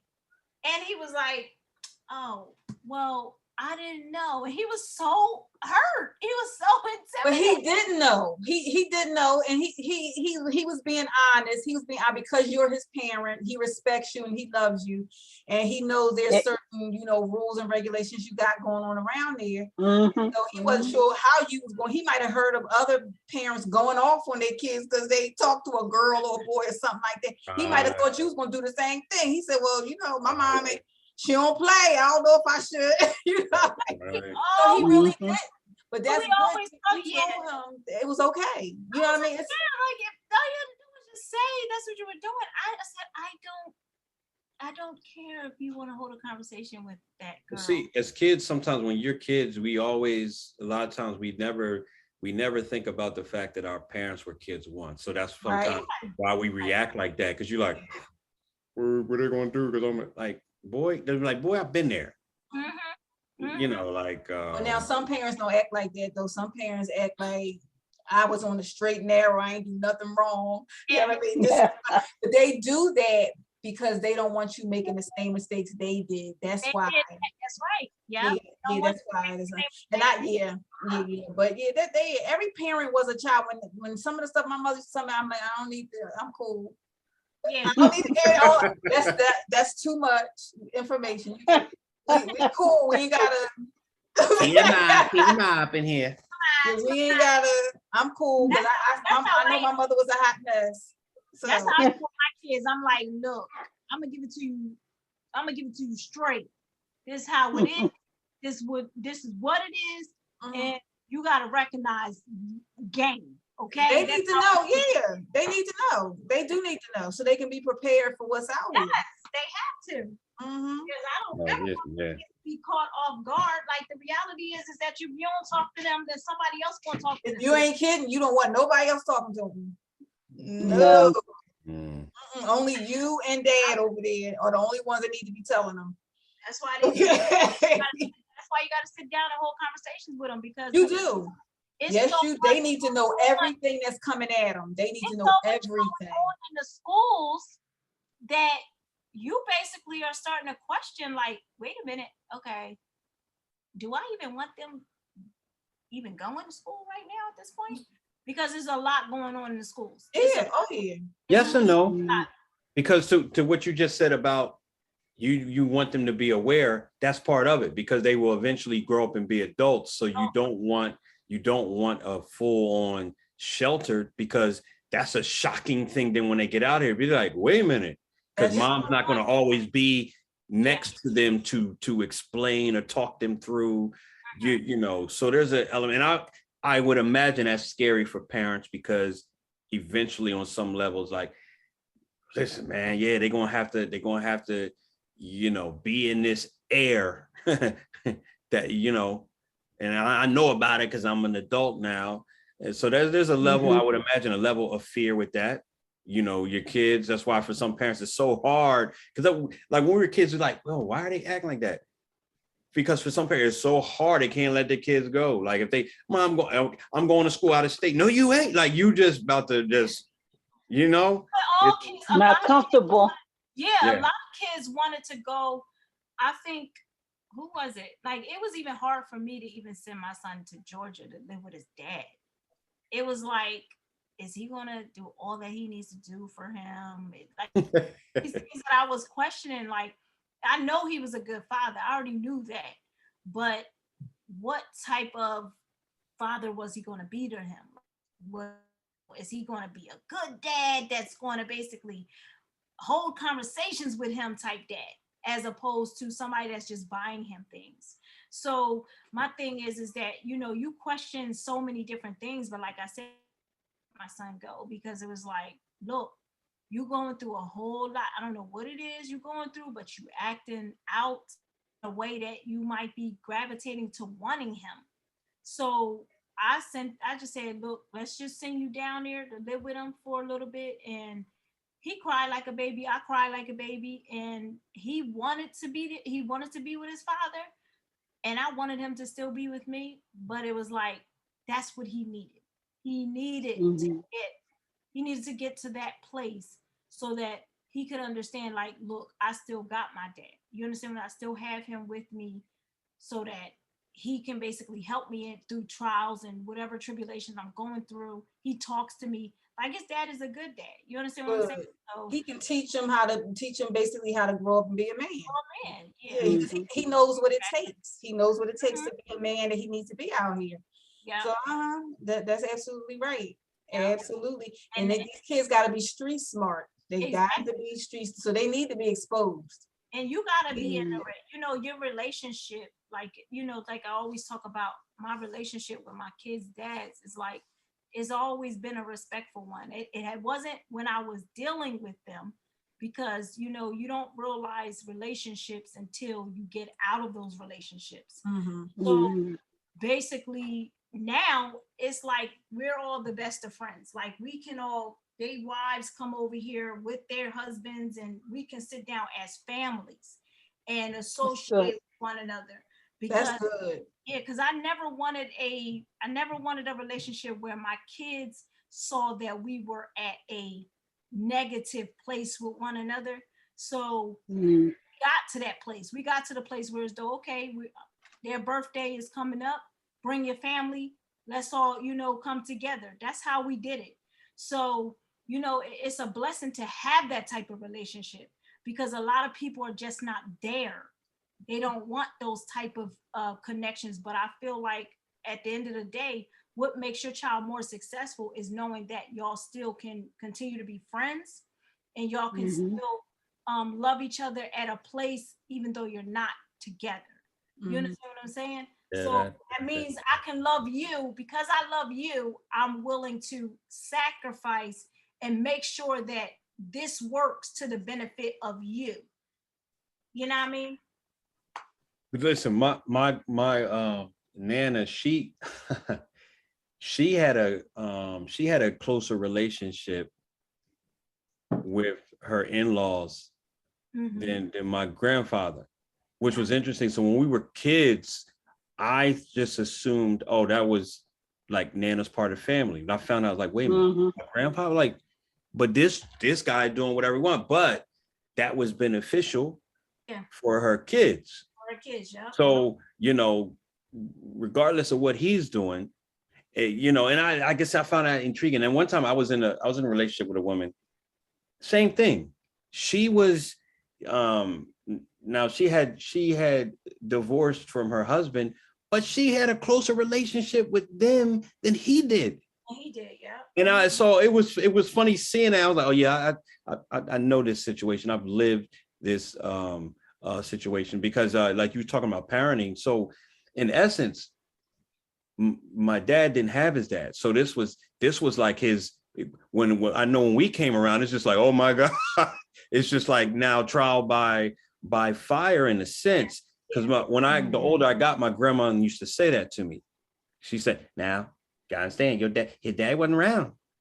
So he trying to, he wants y'all to be perfect. So I don't know, maybe some type of fears that was running in his mind. Like, yo, I don't want to be like him. Yeah. So as a parent, you usually try to do better than your parent, or you're exactly like your parent, or you're worse. Or you're worse. Yeah. Yeah, it could be, I guess, one of those where because like you said, you see what you saw when you were kids. You know, when I have kids now, I'm going, and I'm sure that's going in some of your process with your kids. You're like, okay, I know what I thought when.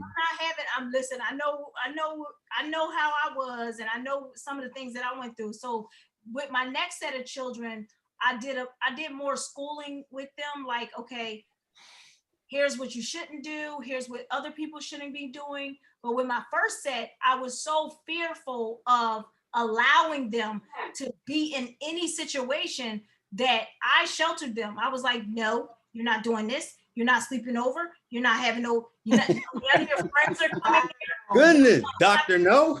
When they used to talk, I told you every child goes through this stage talking about their butts and stuff like that. And it's called the anal echolalic stage. And I didn't learn about that until I was in college. Never heard of it's it. inside, yes, inside. Me either. I'm like, that's why I'm like, wait a minute. Yes, in psychology, I want to hear this. They talk about this stage, and every time my kids said anything about their butts, they got beat because I was so afraid. Wait, oh, okay, I got you. You were afraid because I'm like, if it's. I was so afraid of them being abused that got you. That it triggered me. That was always a trigger. What? Oh wow. So got you. They said anything about anything inappropriate. They could have said anything about their penises or whatever, and I would beat them because I was so scared that they basically they were going to basically do something, or somebody was doing something to them. I just had this really bad fear. Well, look, all the time. It goes back to that in a sense, And that church training element Yeah. where Once you over your start head turning. is perfection. And you, like you said, Which way you no, ain't gonna no turn? scandal Okay. here, right? Or ain't nothing going on here. So you go into hyper drive. Like my grandma Nana was very protective like that. Yeah. Like, and Whoa, so whoa, whoa. when I mom. I'm a mute. Go ahead. Oh, she did okay. it. Oh, yeah. So, and I think some of that was driven by fear. Yeah. Because she grew up where her mother died when they were young, so they had to, like, in a sense, fend for themselves. Yeah. But to your point, I like what you said about talking with your kids, because if I ever have kids, right? And like you said it, and I'm thinking hindsight from when I was a kid, and I know how I was. Yeah. Now, like I said, my parents talked to me, but I was always like, all right, no, nothing's going on. When I have kids, I will make I don't want to say a better effort, but for lack of a better way, a better effort to be like for instance, say a guy, well, he would be the fourth. I don't know what we call him, Quattro. I don't know. But like, Quattro, how you doing? And if he gives me that standard answer that I used to give, I know how to go around it, because nobody would go around it. Trey, how's it? I'm good. Like, I remember one summer, when my dad was driving doing deliveries. So he was, oh man, you coming with me. So I remember, listen, we was good. Like, when we talked about sports and everything, we all good. But when I never liked anybody asking me just about, like, what's going on? What you thinking about? Because I'm like, I felt like you're crying. So whenever he said that, I say nothing. So, and you can see where I get some of this from. Because then my dad's like, wait a minute. Do you have a brain, right? I say, yeah. So how are you not thinking about nothing right now? And I used to be like, he was making me mad with them questions, like, and I'll still be like, well, so then I had to make up a scenario. Well, I was thinking about schools coming up, in a month, and blah, blah, blah, blah, blah, blah, blah. That's standard. So if I have a son and he gives me that, you lying. Because I know there's no way. But for whatever reason, no one pressed. Yeah. And because I was, like I said, as a kid, I was quiet. I mean, I was super quiet. Now, I took in everything. Our parents talked to us about all this stuff. I always took in the information, but I always felt like if I can give an answer, you're going to know where I'm at, and you might ask another question. Where Joy and Sean was different. Matter of fact, they were more expressive. They like, listen, man. So if they were upset, or they're letting you know. Me, I'm like, no, I was always stealth. I'm like, I gotta be crafty, man. There's too many people out here, man. I gotta be slick with it. So, we're trading. Nah, I don't know. And that's how I liked it, where, okay, you can't read me. But I see, because I thought that was a benefit. But as I grew up, I see how that's also not, because because then you're stubborn in that, okay, I need to reach out. But now, so if I had kids, to what you said, I mean, I'm going early, and like I said, no, I know you think you slick. So I'm gonna ask you a different way. I'm going to get, something. Because once you start talking to your children early anyway, and they want to start holding a conversation with you, like my 5-year-old holds conversations with me. So once you start talking to them and really getting a general outlook of how they may feel about certain things, and just be like, oh, how did you feel about that? Well, what? We talk about bullying. We talk about so many different But things. see, me and you, our era was different. When we were kids, it was this thing of, I told you to do this. So there really wasn't a bridge or a space where you're like, you sit down, Latrice, what's going on with you? What's going on with you? No, so you know what I'm saying? And because our era wasn't like that, we had different the ability to change the narrative. Because again, like I said, I saw in myself how much trauma and how much pain that I was causing my kids. And just by me being triggered on a regular basis, I had to address that. I'm like, yo, what is wrong with me? Like, they can't say anything about their body parts. Like, aren't you supposed to talk about that? So, and that's why I said with the next set, I didn't do that at all. Like, I don't do that. But did we even know what trigger? We obviously we got know trigger. what We it didn't even know what trigger was, right? No, we didn't know what it was. I didn't find out about all these different things and about everything that I was going through until I actually started talking about what I've been through. So when you start talking about it, it's different, because now God is opening your eyes. He's taking the blinders off, because see, the adversary keeps us in bondage by making us feel like, okay, you can't recover from this. You understand what I'm saying? Yeah. You ain't gonna never recover from this. You ain't gonna never get over this. And God said, I never told you was gonna get over it. I said I was gonna take you and help you through it. Right. I was gonna be with you to see you through it. I didn't tell you was gonna get over it. Yes, it happened. It is what it is, but I'm gonna see you through this thing. You're gonna come out victorious on the other side, because I'm gonna take over you. This is not gonna take over your life. So I didn't start realizing that until what? I started talking about it. That was about 30. You understand what I'm saying? Right. That's what I'm saying. We weren't, because we were raised in an era where you didn't, like, first of all, like, are you really going to talk to your parents about that? Like, whatever it is. I'm not going to talk to them. And then you think about your parents. You feel like you disappoint your parents. Not only that, but then you feel like you might have, then you tell your parents something, especially if there's anything in the lines of abuse, then you're like, oh my God, I gotta protect my mom and dad, because then they're gonna go to jail for me. Yeah. So now that's another thing. So all the things that went through my mind as a child, it was like, oh, I can't do it. I can't tell my mom. I can't tell my dad. My dad will hurt somebody. I know what type of person he is. You understand what I'm saying? My mom will hurt somebody. Like, I don't want to. Remember, maybe 4 or 5 months ago, I don't remember, in one of these conversations, we were talking about, I think, because like when your mom and somebody else was on, we were talking about the differences between like when they were coming up compared to us. And so, like, kids, like it's funny. We all live in the same world, but kids, when we growing up, we live in a different world. Yeah. Because some of these things are like new to us. So we trying to figure out, like you said, what do I say? And then we make decisions based on, like you said, what we think's going to happen. So we don't say, no, I ain't going to tell nobody, because I know how what's the name is. I know what this is going to go over here. Yeah. Go with that. Like, we used to do that all the time. Me, Sean, and Joy, with being like PKs. Like, we like everybody else at church. We kids like everybody else, but we also knew, like, man, it's kind of different too, because everybody's dad ain't getting up preaching. So there's this preacher's kid. yeah. So you feel these different types of expectations. Yeah. And then you feel, so that's why I say, you know what, maybe that's why I probably like shut down and canceled out. I'm like, listen, I'm not dealing with it on either one of the levels. Yeah. I'm not telling nobody what I'm feeling, and I don't care what you're saying.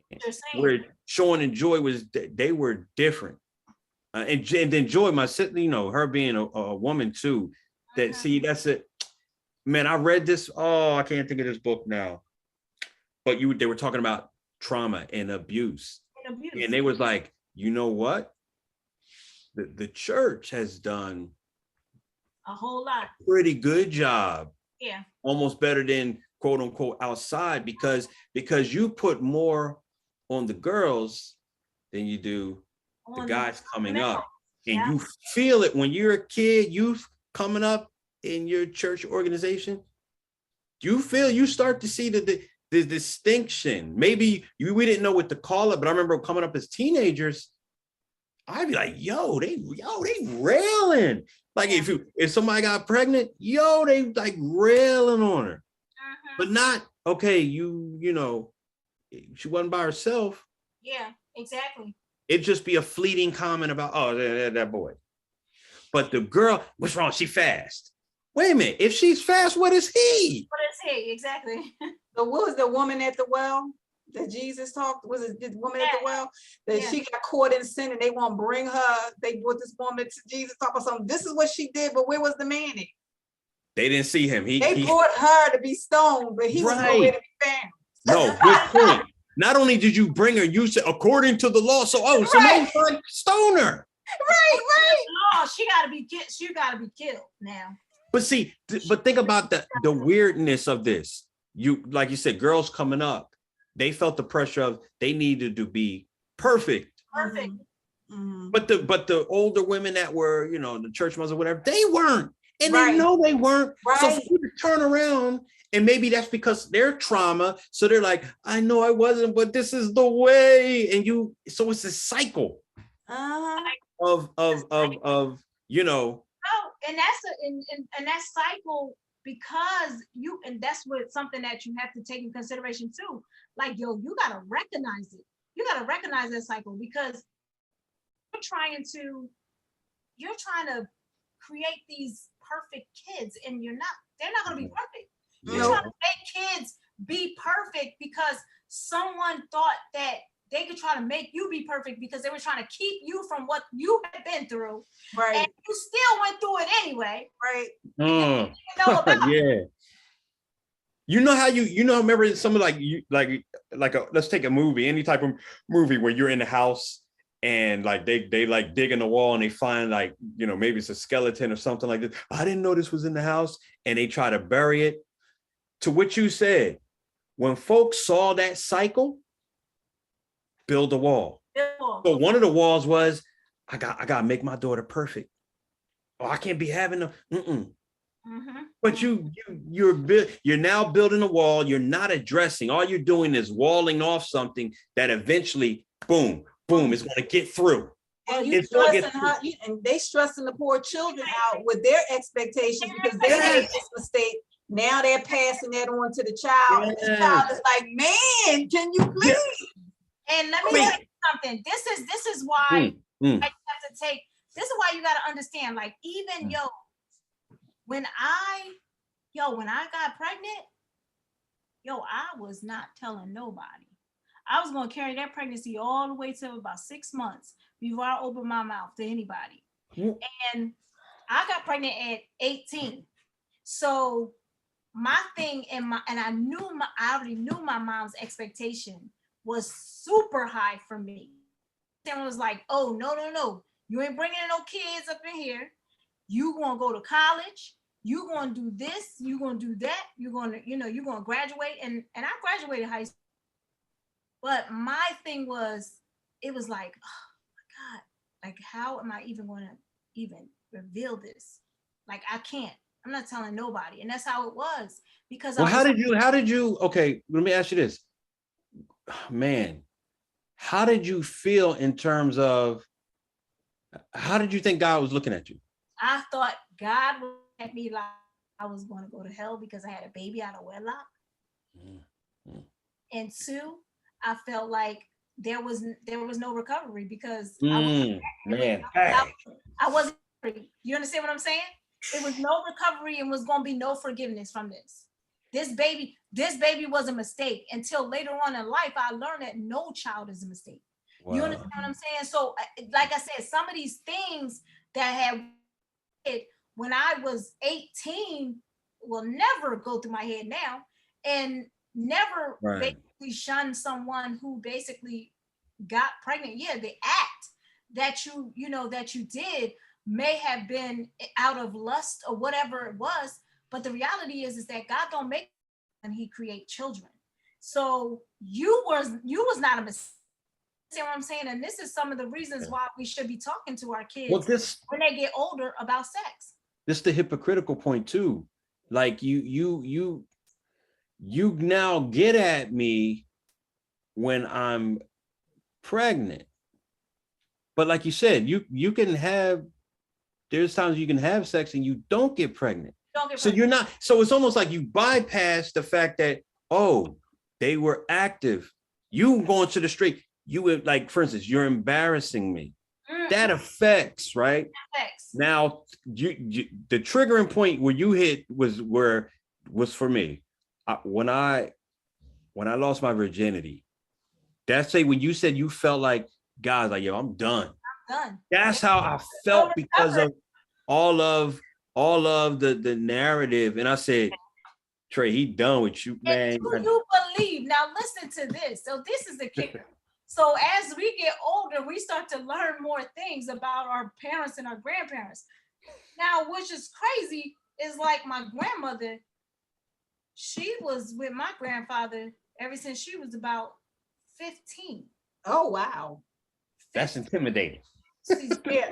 So here it is. I'm like, okay, well, I got pregnant at 18. So what age did she have her first child? You understand what I'm saying? And then my mom was like, well, yeah, they were married at 16.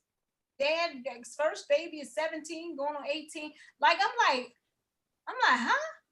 Like, so why did they look at me like I was like this? You are going to hell. You should have never got pregnant. You should never did this. You never did that. But then, my grandmother, she was just like you said, she was hard because she did not want us to go through the things that she had went through. Right. So that's where that hard came from. But she was such a loving, praying woman. And then my grandfather was he was a peaceful side. My grandma was like, I'm gonna beat the snot out of y'all. My grandpa ain't never said a word. And when he did say a word, it was because you really better been listening to him. You understand what I'm saying? But my grandfather he was such a loving man. And she was a loving woman, praying woman at that. I would see her on her knees, clockwork, 12 o'clock, 3 o'clock, 6 o'clock. Like when I say this was clockwork, I used to be like, Grandma, when do you sleep? Well, see, okay, right there. Let me stop you right there. See, that's okay, man. For me, like you said, now that we notice and understand this word triggering language and all that, that was triggering because my grandmothers were not perfect, but because, like you said, they were loving. And for example, like my mom's mom, like we spent the night at grandma's house, it was not strange to hear her in the middle of the night praying. Now that's intimidating because you think I got to get there.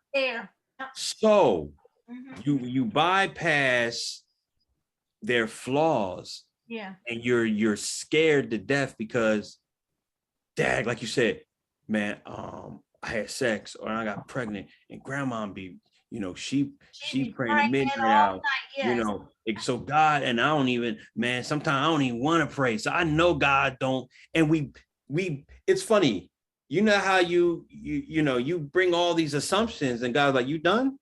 Yeah. Because everything you just said, first of all, who told you that? There you go.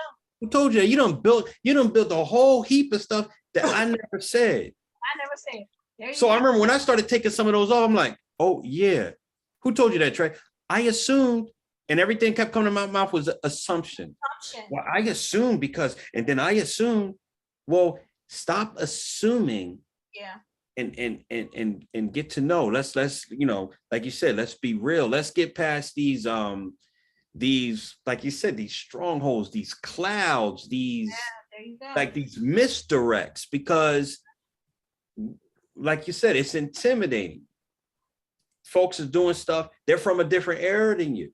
Now it's funny, your grandmother's from a different era than you, but when she was living and you were living, you're still in the same time. But see, her experience goes back further. So what she does is not what you will do. And so that's where it kind of messes you up, because you're trying to go back to the 40s because of what she's doing. You're like, but you can't. There's TVs now. You know what's crazy? I said to my son, because I noticed something that he had did with his son. I said, I ruined you. I said, you can't cause that baby to be perfect. Like when I say my kid don't like his child to get his sneakers dirty, I said to him, let me explain something to you. Let him be a kid. Let him be a baby. I said, I ruined you. I said, but here's the deal. You got today. Stop it today.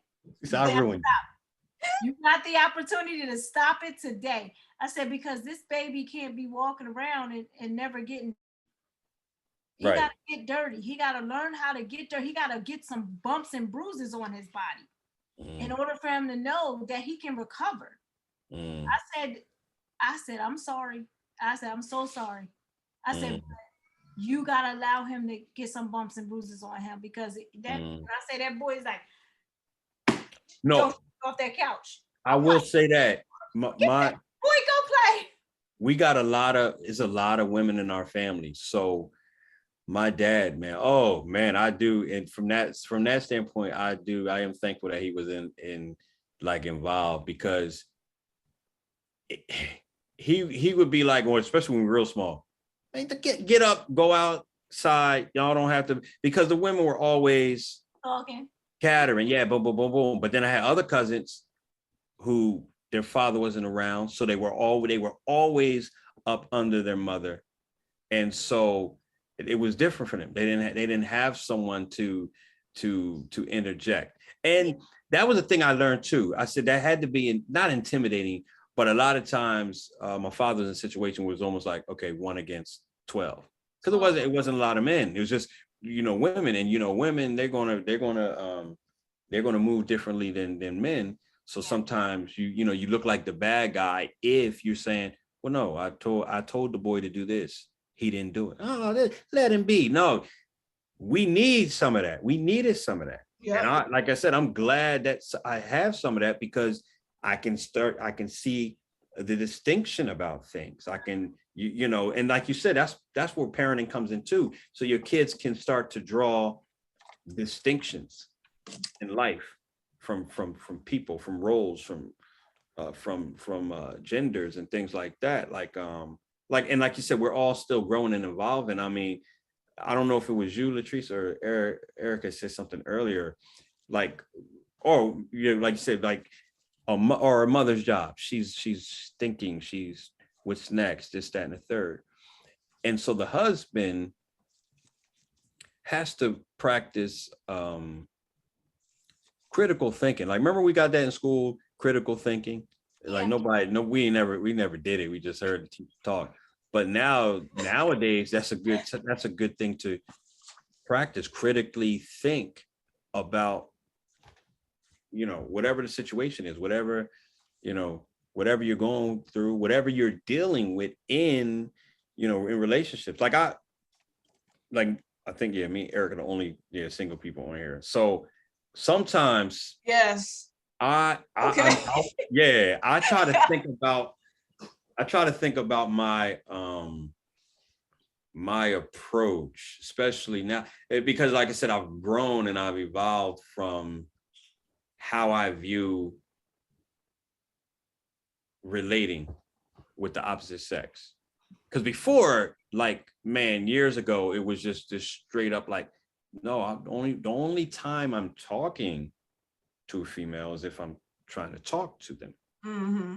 And so I evolved from that. Because see, when we were kids, for the most part, all the girls around our age, it was either my cousins or girls that weren't my cousins, so that they're cute, or we don't think they're cute. So there was no, that's my friend. Mm-hmm. That concept never. We weren't taught that, because when we out in the streets, we just followed along with what everybody else was doing. Right. That's all it was. Yeah. Right. Our girlfriends, oh child, he cute. That's gonna be that's all we knew. We didn't know anything. Right. No. Mm-hmm. Right. So we weren't schooled.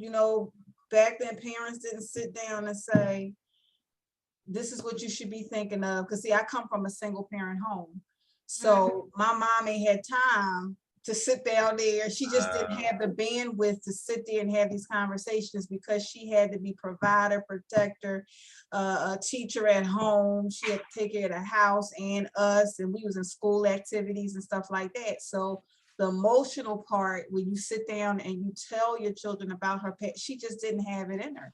And I think that's how she was raised as well, with so many children in the home. Even though they had 2 parents, she just did not had that emotional part to her. She just was real stern and was like, I gotta handle business.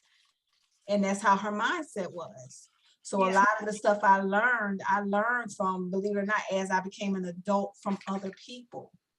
And when I developed my relationship with God is how I learned a whole lot that I know about relationships now, and what I should be able to, like you said, Trey, talk to the opposite sex without thinking that this could possibly be a husband or not. You know what I mean? Just allow the brother or the sister in your space, Yeah. and see what is it Well- that they should be teaching. What is their role in that position right now? You Right. got them for a reason. What is it? What is that reason? Get that from them.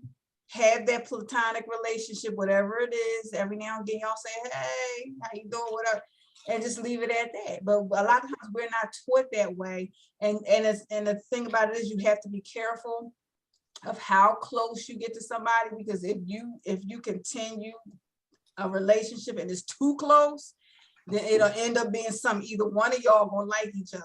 So, Yeah, man. so you Right, you gotta gotta be right. mindful about that. Yeah. Well, see, that's why to what you said, man, I would almost say maybe that's something that you can't necessarily teach. You have to learn as it comes along, because that is a minefield of, well, wait a minute, because you're not going to be super platonic with everybody, right? So you got that, and then you gotta, and to what you said about the emotional thing, it's funny. I tell people sometimes, yeah, I grew up in the house where both my parents in there, but me being how I was, I think a lot of times I like emotionally checked out of those type of conversations.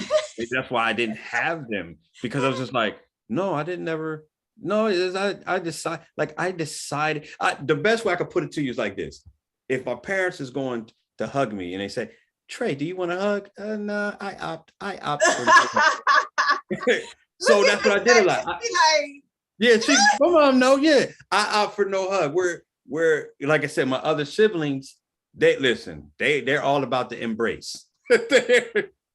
The tree snow, my brother come in, he kiss. I like this guy kissing everybody. Hey, how you doing? I've never been, because I think that was some type of defense mechanism for whatever reason, to be like, nah, man, I gotta have my guard up, because I don't want to fit. Yeah, I don't know. Like I said, that's it. Why are you looking at me like that? Why are you looking at me like that, woman? Oh wait, Sister Becky, you on mute. You got. Oh, yeah, you still on mute. You still on mute. All right. I said you kind of got that from your dad's side of the family. Oh, Because yeah. my Yeah, mother no, was right. a hugger. Yeah, grandma was. And all y'all, yeah, because all y'all, Grandpa, no. Because see, Nah. Nana loved you with everything, but she wasn't too, like, and like I said, maybe I picked up on that. Where Joy and Sean didn't, like you said, they hugging everybody. I'm like, listen, man, don't you be trying to hug me. I hug Like everybody. my great grandma, I'm we go that down to too. Virginia. I'm a hugger too. When I see you, I I hug hug everybody. everybody. Listen, Yeah. I'm like that too. And the thing about it is, I didn't get it. I didn't get that when I was younger. See, that's the weird thing about life. I didn't get it. I got it from my father when he was there. When my father was around, I got it. He gave it to Oh, me, okay. like the little time he was around. But my mother was not like that at all. She didn't do that. Listen, and neither was my mom. She had to be She was not a hugger. Not a hugger. But my dad was super affectionate, and my grandpa was super affectionate. My grandmom was not a hugger either. And when you Wait, your mom seems like she's a hugger. She ain't a hugger? now she is. Oh, now, okay. But no, not as okay. When we were younger. No, like every night I will go hug her. Like before I went to And she'd be like, when I go to bed, go to sleep. That's my mother. That's my mother. You go to say like this, and girlfriend be like, no, that's me. That was me.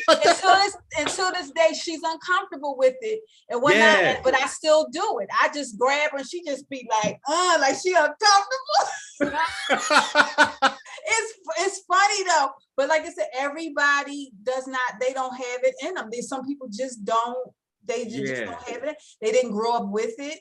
They didn't learn it, because I learned it from outside of the family. Believe it or not, there was people who I come in contact with as I got older who showed me that kind of love. You know I what I mean? rejected it. It was And around me. I received it.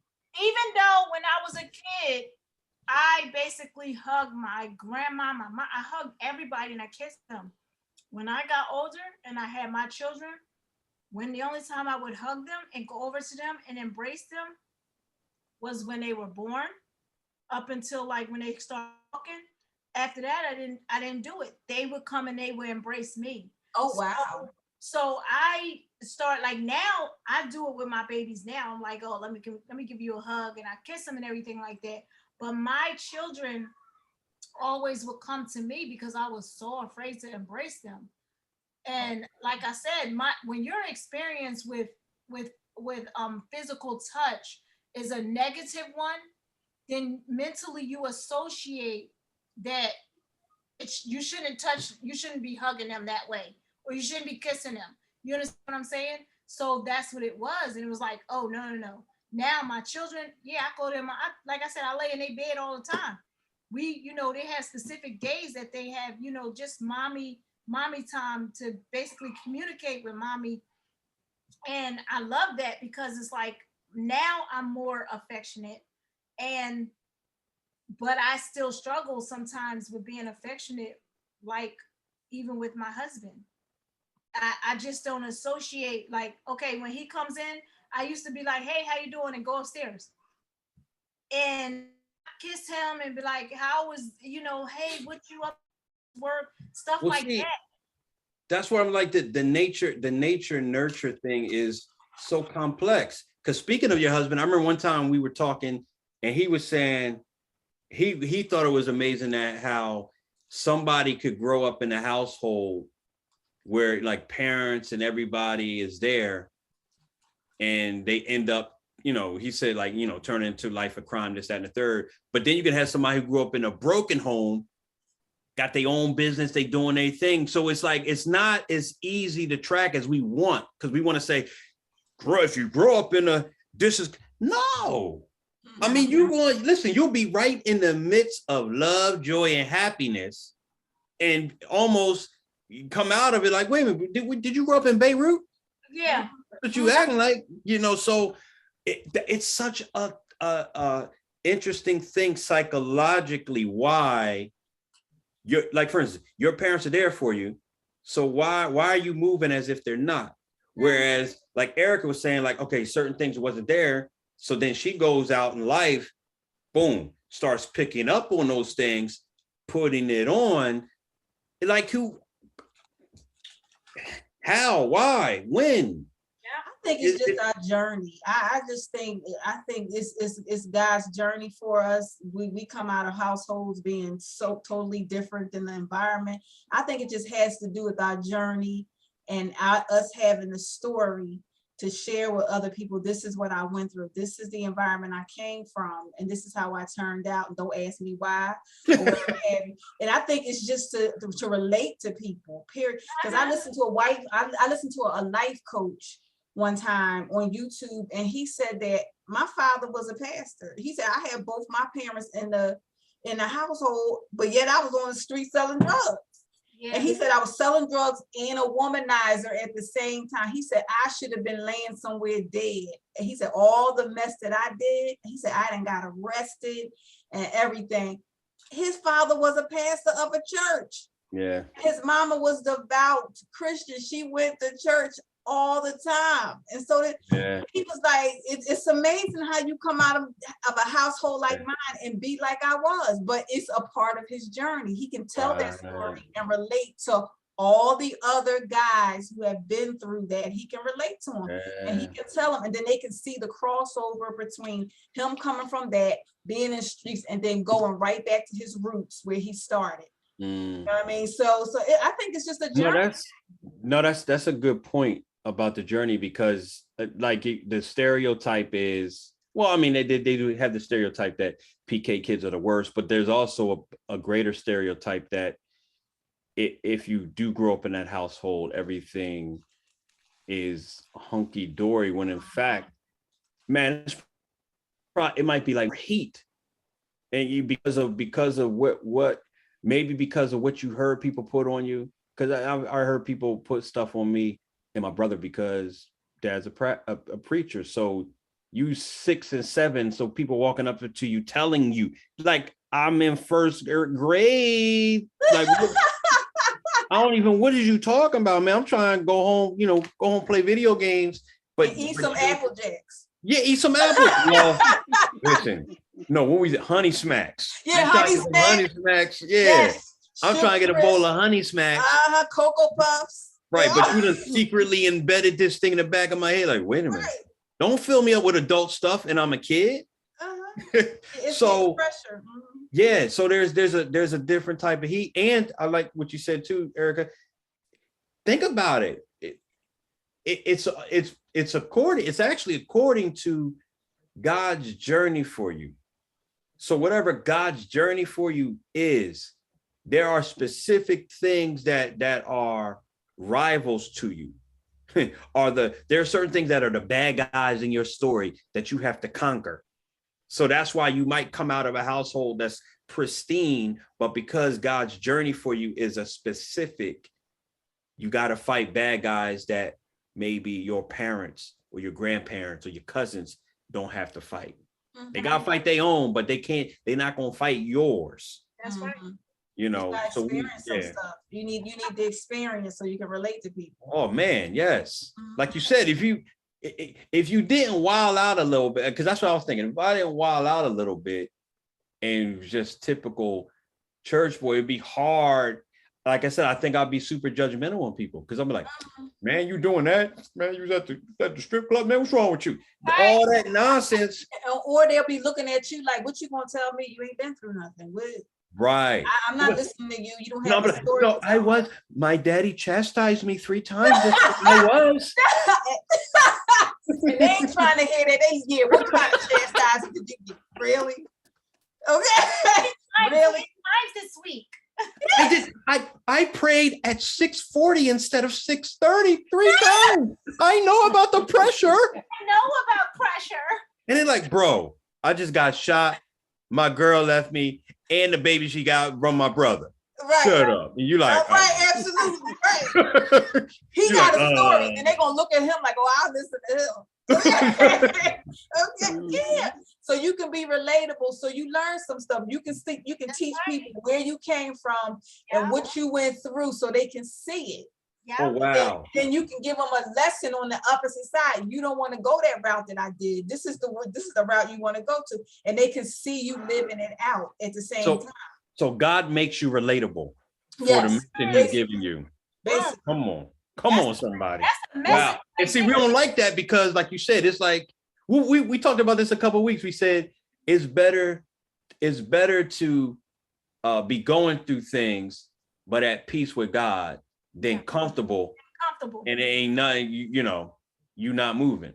That's a good idea. That's a good one. Stagnated. You staying stagnated because I don't want to be stagnated. Listen, I need to know. No, we try and get you to slow down a little bit. You really not stagnated. No, she need to slow down. She needs to slow down a whole lot. Yeah, she like 50%. 50% stagnated. She need to be 50%. Why you want to sit me down? We have to need you to have stagnation. several seats around the house. You're the only person. We got to add stagnation to you. Yeah, right. You need stagnation. I just look and I be like, you look at her and we on the video camera, Latrice done bounced up and she in another room. And she's over here. Wait a minute, we was on a phone call was it last week, Latrice? And you was washing windows. She was washing the window while we had the meeting. I said, how's she washing the window? I was washing the windows, then did the hair. And then she was doing the hair. She was washing her daughter's hair, plaiting it up. The hair was done by the time we got done our meeting, and the windows was washed. And I said, ain't no way, she don't sit still. And I'm like, she sit still for not even the whole time, because you did get up once. Yeah. So I was going to say, but she don't sit down. She don't stop. She's a multitasker. Yeah, And you know what? And that's what keeps me going, because I do a lot of multitasking. Like, again, like I said, I'm washing clothes, I'm cooking dinner. Like, these things are done. The windows are clean, like the floors being mopped. this, like when people used to come to my house and I would have like birthday parties, everything would be nice, everything would be all set up. They knew exactly when they were supposed to leave because I would bring out my mop, my bucket, bleach, all While the types people was there. Oh my God. No, you like my aunt. and I start mopping. And they was While like, the people was in the house. because Listen. everything, I would clean up everything because at a certain time I was going to bed. My Like, aunt would do that. Patrice ain't gonna know what to do with herself. When You she ain't get gonna stay older out and till them 12 kids midnight. when them kids get older and they leave the house, she ain't gonna know what to do with herself. She gonna be sitting there like, Wax on, wax off. right, Like, she ain't gonna know what to do. She gonna be looking around like, wait a minute. When she said that, I have an aunt who does that. So I remember my grandma was like, "You gonna be wiping these table while people eating?" Like we sitting there eating. my mother, I'm like, hold on. my mother, you gotta tell her, do not touch my cup. Don't It's touch at a specific, you listen, gotta put so your it'll be hand at a, on it. it'll be Don't at a touch it. specific time. It'll be at a specific time. And at that, because I know that what time I wake up. So I don't like knowing that I don't want to go to bed at no 12, 1 o'clock and then turn around and have to wake up at 4 or 5 o'clock in the morning. So when I used to have parties here, birthday parties, no matter what, it could be my party, kids' parties, whatever. Them parties start at a specific time. They might start at 5. At 7 o'clock, you got to get out. You got to go. You can't be a host and be doing that, man. You can't be a host and doing that. They would be in here talking about, oh, let's party. What you say, 2 hours is enough. It'd be 9 Go o'clock. on, say It'd happy be 9 birthday, eat your cake and your ice cream, At 9 dance, and dance your little happy selves on out Tell you the door something, at 7 o'clock. At 9 p.m., that bleach, that water, and everything else comes out. I'm sorry. And Wait a minute. You should have, my aunt, what she used to do. Now, listen, y'all stay as long as you want. I'm going to bed. You should just go upstairs, go to bed, or let her I know. don't think so. I don't think so. I am not going to bed with nobody down my steps. I know that's right. I need to sleep peacefully. So if I'm going to bed, you going out my house. That's how I look. I'm going to bed, but y'all got to go because I'm mopping my floors now. And when I say I'm mopping my floors, please get up out of my kitchen, go in that front room, and y'all can see yourselves out the door. Dang. Oh my goodness. I know I'm the same way. When I start cleaning up and going through and snatching stuff, people know, okay, it's time for us. I'm the same way. I'm the same way. I love y'all. But I need to go to sleep right now. The only time I'm going to bed is if I know that my husband's downstairs and he's entertaining. Oh, So okay. if he's entertaining, I'm going upstairs. I'm going to bed. You know why? Because he ain't going to leave my kitchen looking the way that it looked if I wasn't down here. Mm-hmm. So I just can't. Once I clean, I don't want nobody in my kitchen. Don't come in here eat no food. She sound like my aunts. Once we ate dinner and stuff, don't nobody better go back downstairs in that kitchen at night. You have no reason to be in the kitchen. That's how they was when we was young. We couldn't go down there. Whoa. It just closed. Your butt better be in the bed or drink some water. That's the extent. If you drink some water, it's always water. I'm hungry. Drink some water. Drink some water and go back to bed. No, that's a good point. If you went in the refrigerator at 12 in the morning, you could, and they caught you, you wouldn't be alive. Mama would be up talking about who is downstairs. Who is down there? Who is downstairs? Why they say it like they didn't know who? Who downstairs? And hold on, wait a minute. Did y'all ever hear that? The comedian, what's his name? Oh my goodness, he was the one. He passed away. He used to be on a TV show. So Bernie Mac. Bernie Mac. So he was like, I asked my niece, what was she doing? And he was like, what are you doing? She's like, I'm downstairs. Oh yeah. He said, getting what? She said, getting some cookies. Milk and cook. Cookies. I said, what? Oh no. No, remember he said it was his nephew. Oh, okay. Yes, yeah. Talking like that. He said, he talking the way he talk. Talking about milk and cookies. You getting what?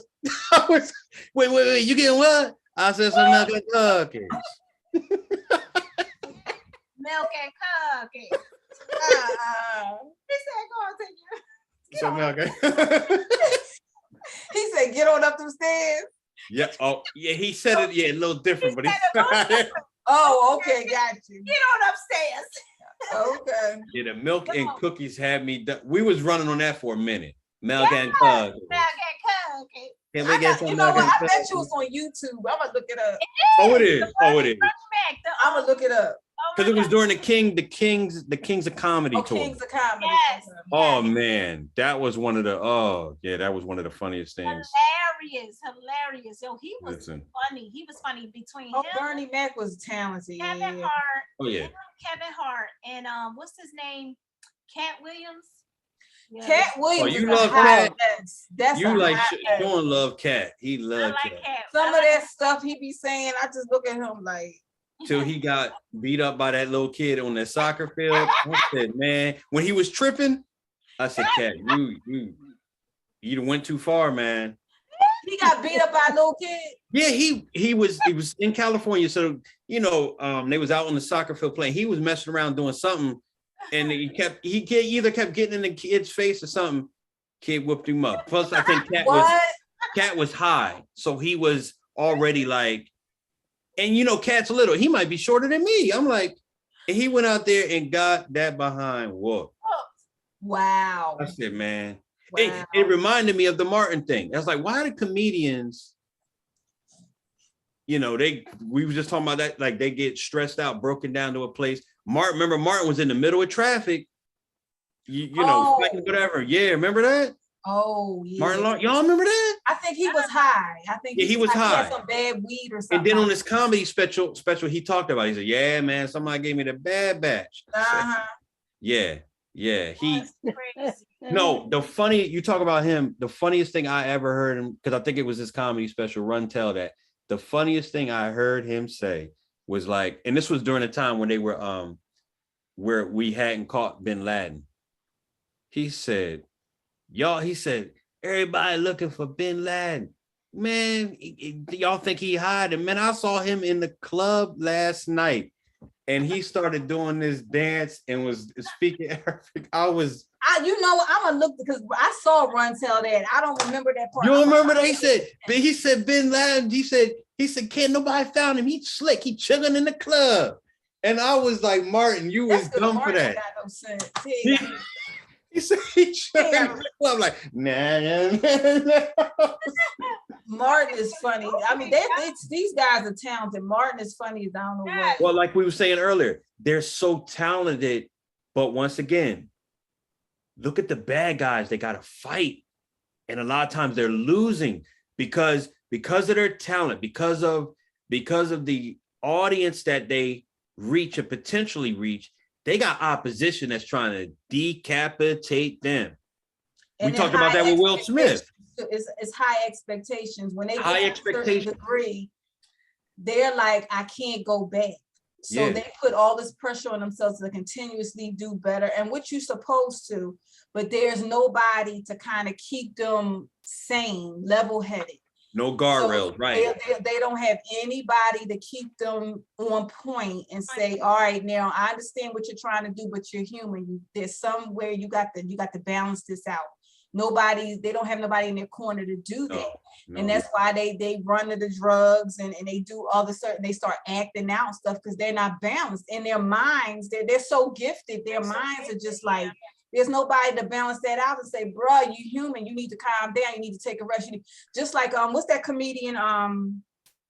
He played in Martin Lawrence when he did Blue Street? When they stole that diamond, they was looking, he broke out of jail and got that diamond. What's that? That's all the comedian played with him. That wasn't Chappelle. Chappelle wasn't there, what? That no, wasn't Chappelle. It is Chappelle. It was Chappelle. Okay. Chappelle was he did the art. I think the artist studio or something with it. This guy interviews all the top artists on his show. Yeah. He said that's why he went and he took like a hiatus. Away from his work, and he went. I think it was like a few months he took away and didn't do anything. He said because all the stuff that he has seen that he has heard. And he said, why do you think these people are going crazy? They losing their minds. He said, because they're dealing with Hollywood. He said, it's a lot of undercover stuff that's going on that people don't know nothing about. And he said, that's why he had to get out of that. And he had to take a break because he didn't want to. He said they're going through some stuff, and instead of breaking away, like he had enough, thank goodness, had enough sense to know that he needed to get away. They don't. To your point, I always, when he did that, because see, the other thing too, he turned down all that money from Comedy Central to continue doing the Chappelle show. Mm-hmm. So to what you said, I always looked at it too from this standpoint. All these comedians and stuff, they see the storm coming. Mm-hmm. Chappelle's one of the few that said, whoa, I gotta take a break. Right. This is going to take me out. Where the other ones, perhaps their ego said, man, I'll ride this out. Where, like you said, Chappelle, you know what, I will say that he is a wise dude. Yeah, he so is. He used wisdom to be like, the industry, like you think about it. That's probably why some actors, man, they'll do a whole lot of movies, and then, how come they ain't pumped out a movie in a couple of years? They need to take a break. I need to take a break, man. I got 30 million in the bank. I'm good. I'm not. And I think who was it? It was Chris Tucker who did that. He turned down, I think it was with Jackie Chan. I think they were going to do another movie, and he turned it down. Yeah. And they were mad at him and kind of shunned him for doing it. He turned it down for a reason. Because of the listen. He got good sense. You know what I mean? Listen, you see the storm coming, you say, listen, y'all, I gotta take a break. These brothers got good sense. Evidently, the money is not making them move like that. They're sitting up there saying, I done so much. At this point, I'm not gonna lose my mind. And they settle back and say it's not worth it. They get to a point, and he said, I spend time with my daughter. He spent time with family and stuff like that. Just like Monique, she said it ain't about the money. They shunned her to no not end. And she said, wasn't about that. I was not gonna do no more. I wanted to be with my husband and my family. That's it. I'm over here. And they shunned her for it.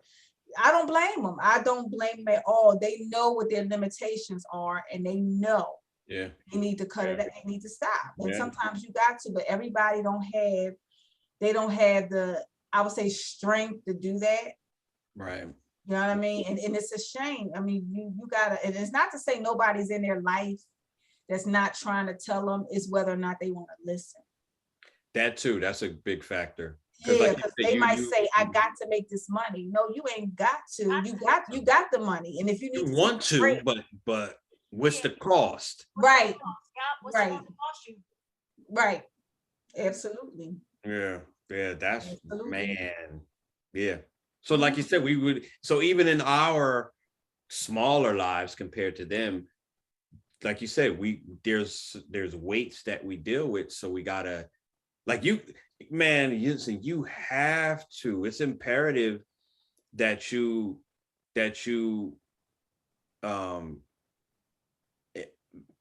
in a sense take the medicine that's needed. And not, I'm gonna tough my way. Like, no, that's why, like I said, last night, it was real cool that everybody, like whatever they were fearful of, you actually acknowledge it and talk about it. That takes the pressure off the valve. Yeah. But if you sit there like, no, I'm super Christian, man, you're gonna be super duper, on your face. I got a big seal, my church. Wait, y'all see this S? Wait, no, I got a shield. You see the shield? I've got Jesus. S seal. Would you say I have Jesus? Jesus. I ride on King Jesus. No, listen. Even ride on. But even Jesus in the scripture, right? There's a couple of times where he had to get away from the crowd. Yeah. And he went up to the mountain to meditate. And this is Jesus. Now that's why I was thinking, right. Jesus, took a break. Come on now, y'all. Wait, Jesus take a break and you said, no, I gotta go on this 4-month revival with no breaks. Yeah. And he took a number of times in that Bible to go off and pray somewhere. Matter of fact, when he got tired of the crowd, and he's like, okay, all right, I need to go chill. I'm gonna go in this corner in Galilee. Remember, he was on the ship in the middle of the storm. Jesus down there sleeping. Everybody else running around like they have lost their minds. He like, bro, I'm trying to sleep, bro. What's good? Right. And then he come up there talking about peace. He said, peace be still, and everything stopped. And they looking at him like, what? He probably like, don't y'all wake me up again. Right. For this little bit of interference. That's why I said, and God, after the 7th day, God rested. Right. You scared of little water? God created the earth 7 days, and even he rested. You know what I mean? He rested. We running around here like we have lost our mind. We don't have nowhere near the strength that God and Jesus had, and we tripping. Yes, at least one day we need to rest. At least one day we need to rest. Oh, I'm a rest before then. I'm a rest. Yeah. I looked at it like this. It's funny you said that. I took a nap today, 3 hours. We got a 7-day week. So the way the week is featured, there's a mechanism for you to rest. But that's not saying, only on one day. Like you said, if I can, I'm gonna get a couple, because the concept is work, but you better rest too. Yeah. Or don't worry about it. I'm gonna get that rest. Yeah, because that's God's time to heal you, and people don't realize that. When you lay down and go to sleep, but you feel better when you wake up.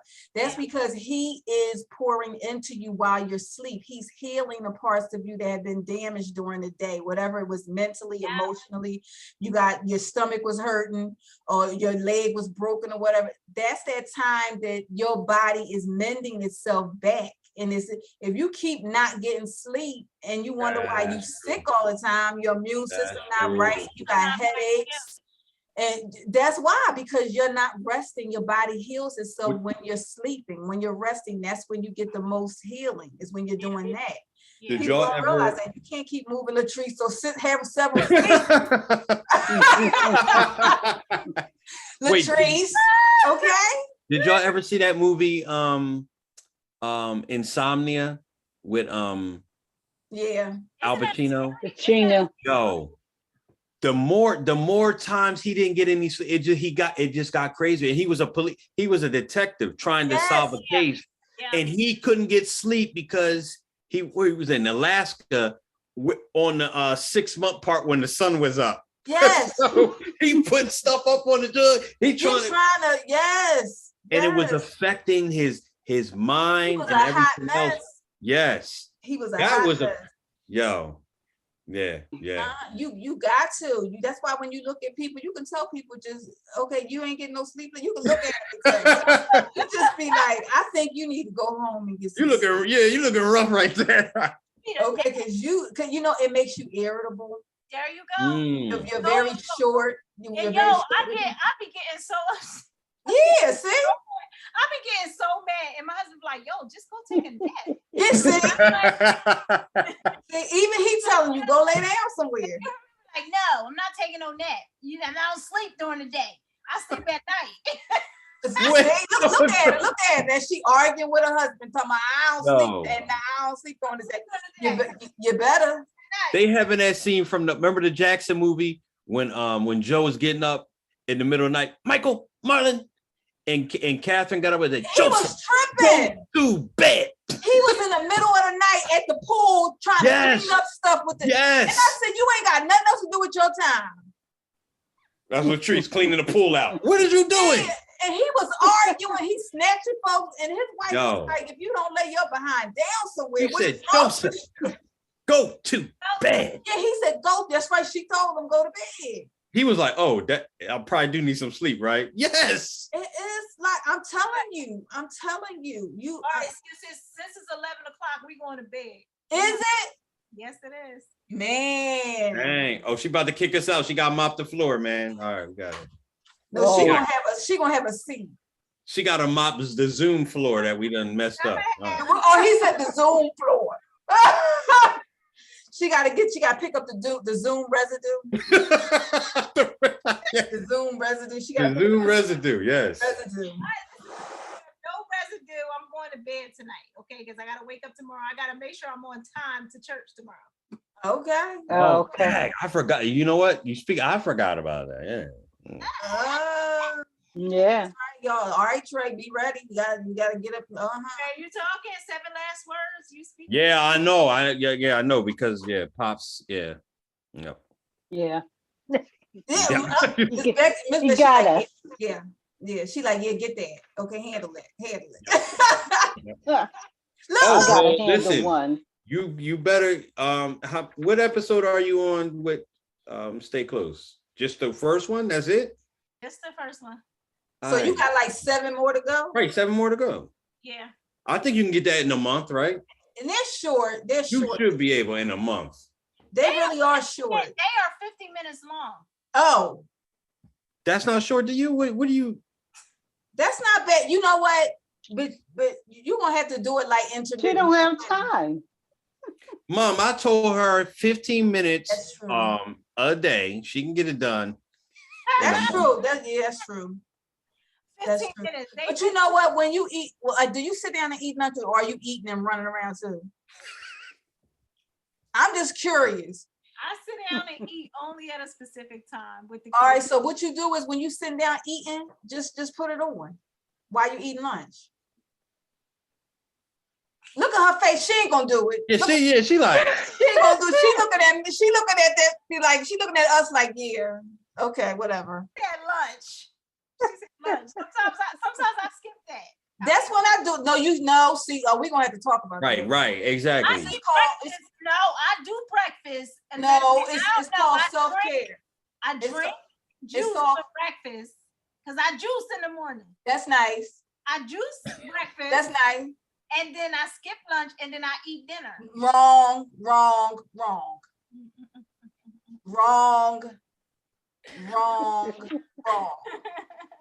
Okay, you need a You're break. strong, but you wrong. It's called self-care. You need a break in the middle of the day to sit down and rest. Well, tell Right. me what I figure out what time that's gonna work for me. Okay, Listen. we just got finished talking about Jesus. Okay, he done left everybody and went up on the mountain. Okay, Got some rest. and he left everybody. He didn't care what they was doing. He went about his business All right, and doing and that. handled his, See, he you- handled his listen. business. You So gotta do got like to they sit do in down and Spain. You got to rest. You You got need to to have a siesta, man. And you gotta eat. You gotta eat during the middle of the day, even if it's just juicing. If you just juice something in the middle of the day, sit down. So yeah, I can do a juice too. I can do a juice for breakfast and lunch. There you go. And then Yeah, you want to have something in your body because Right. that Especially if you zooming around a place like that. right flash, you burning all your calories. Right. Flash Latrice instead of Flash Gordon. Flash Bennett. Flash Bennett. Flash. Okay. I'm Flash Bennett. Come on, Trey. I'm stopping the recording. Pray Oh, us yeah. out. Okay.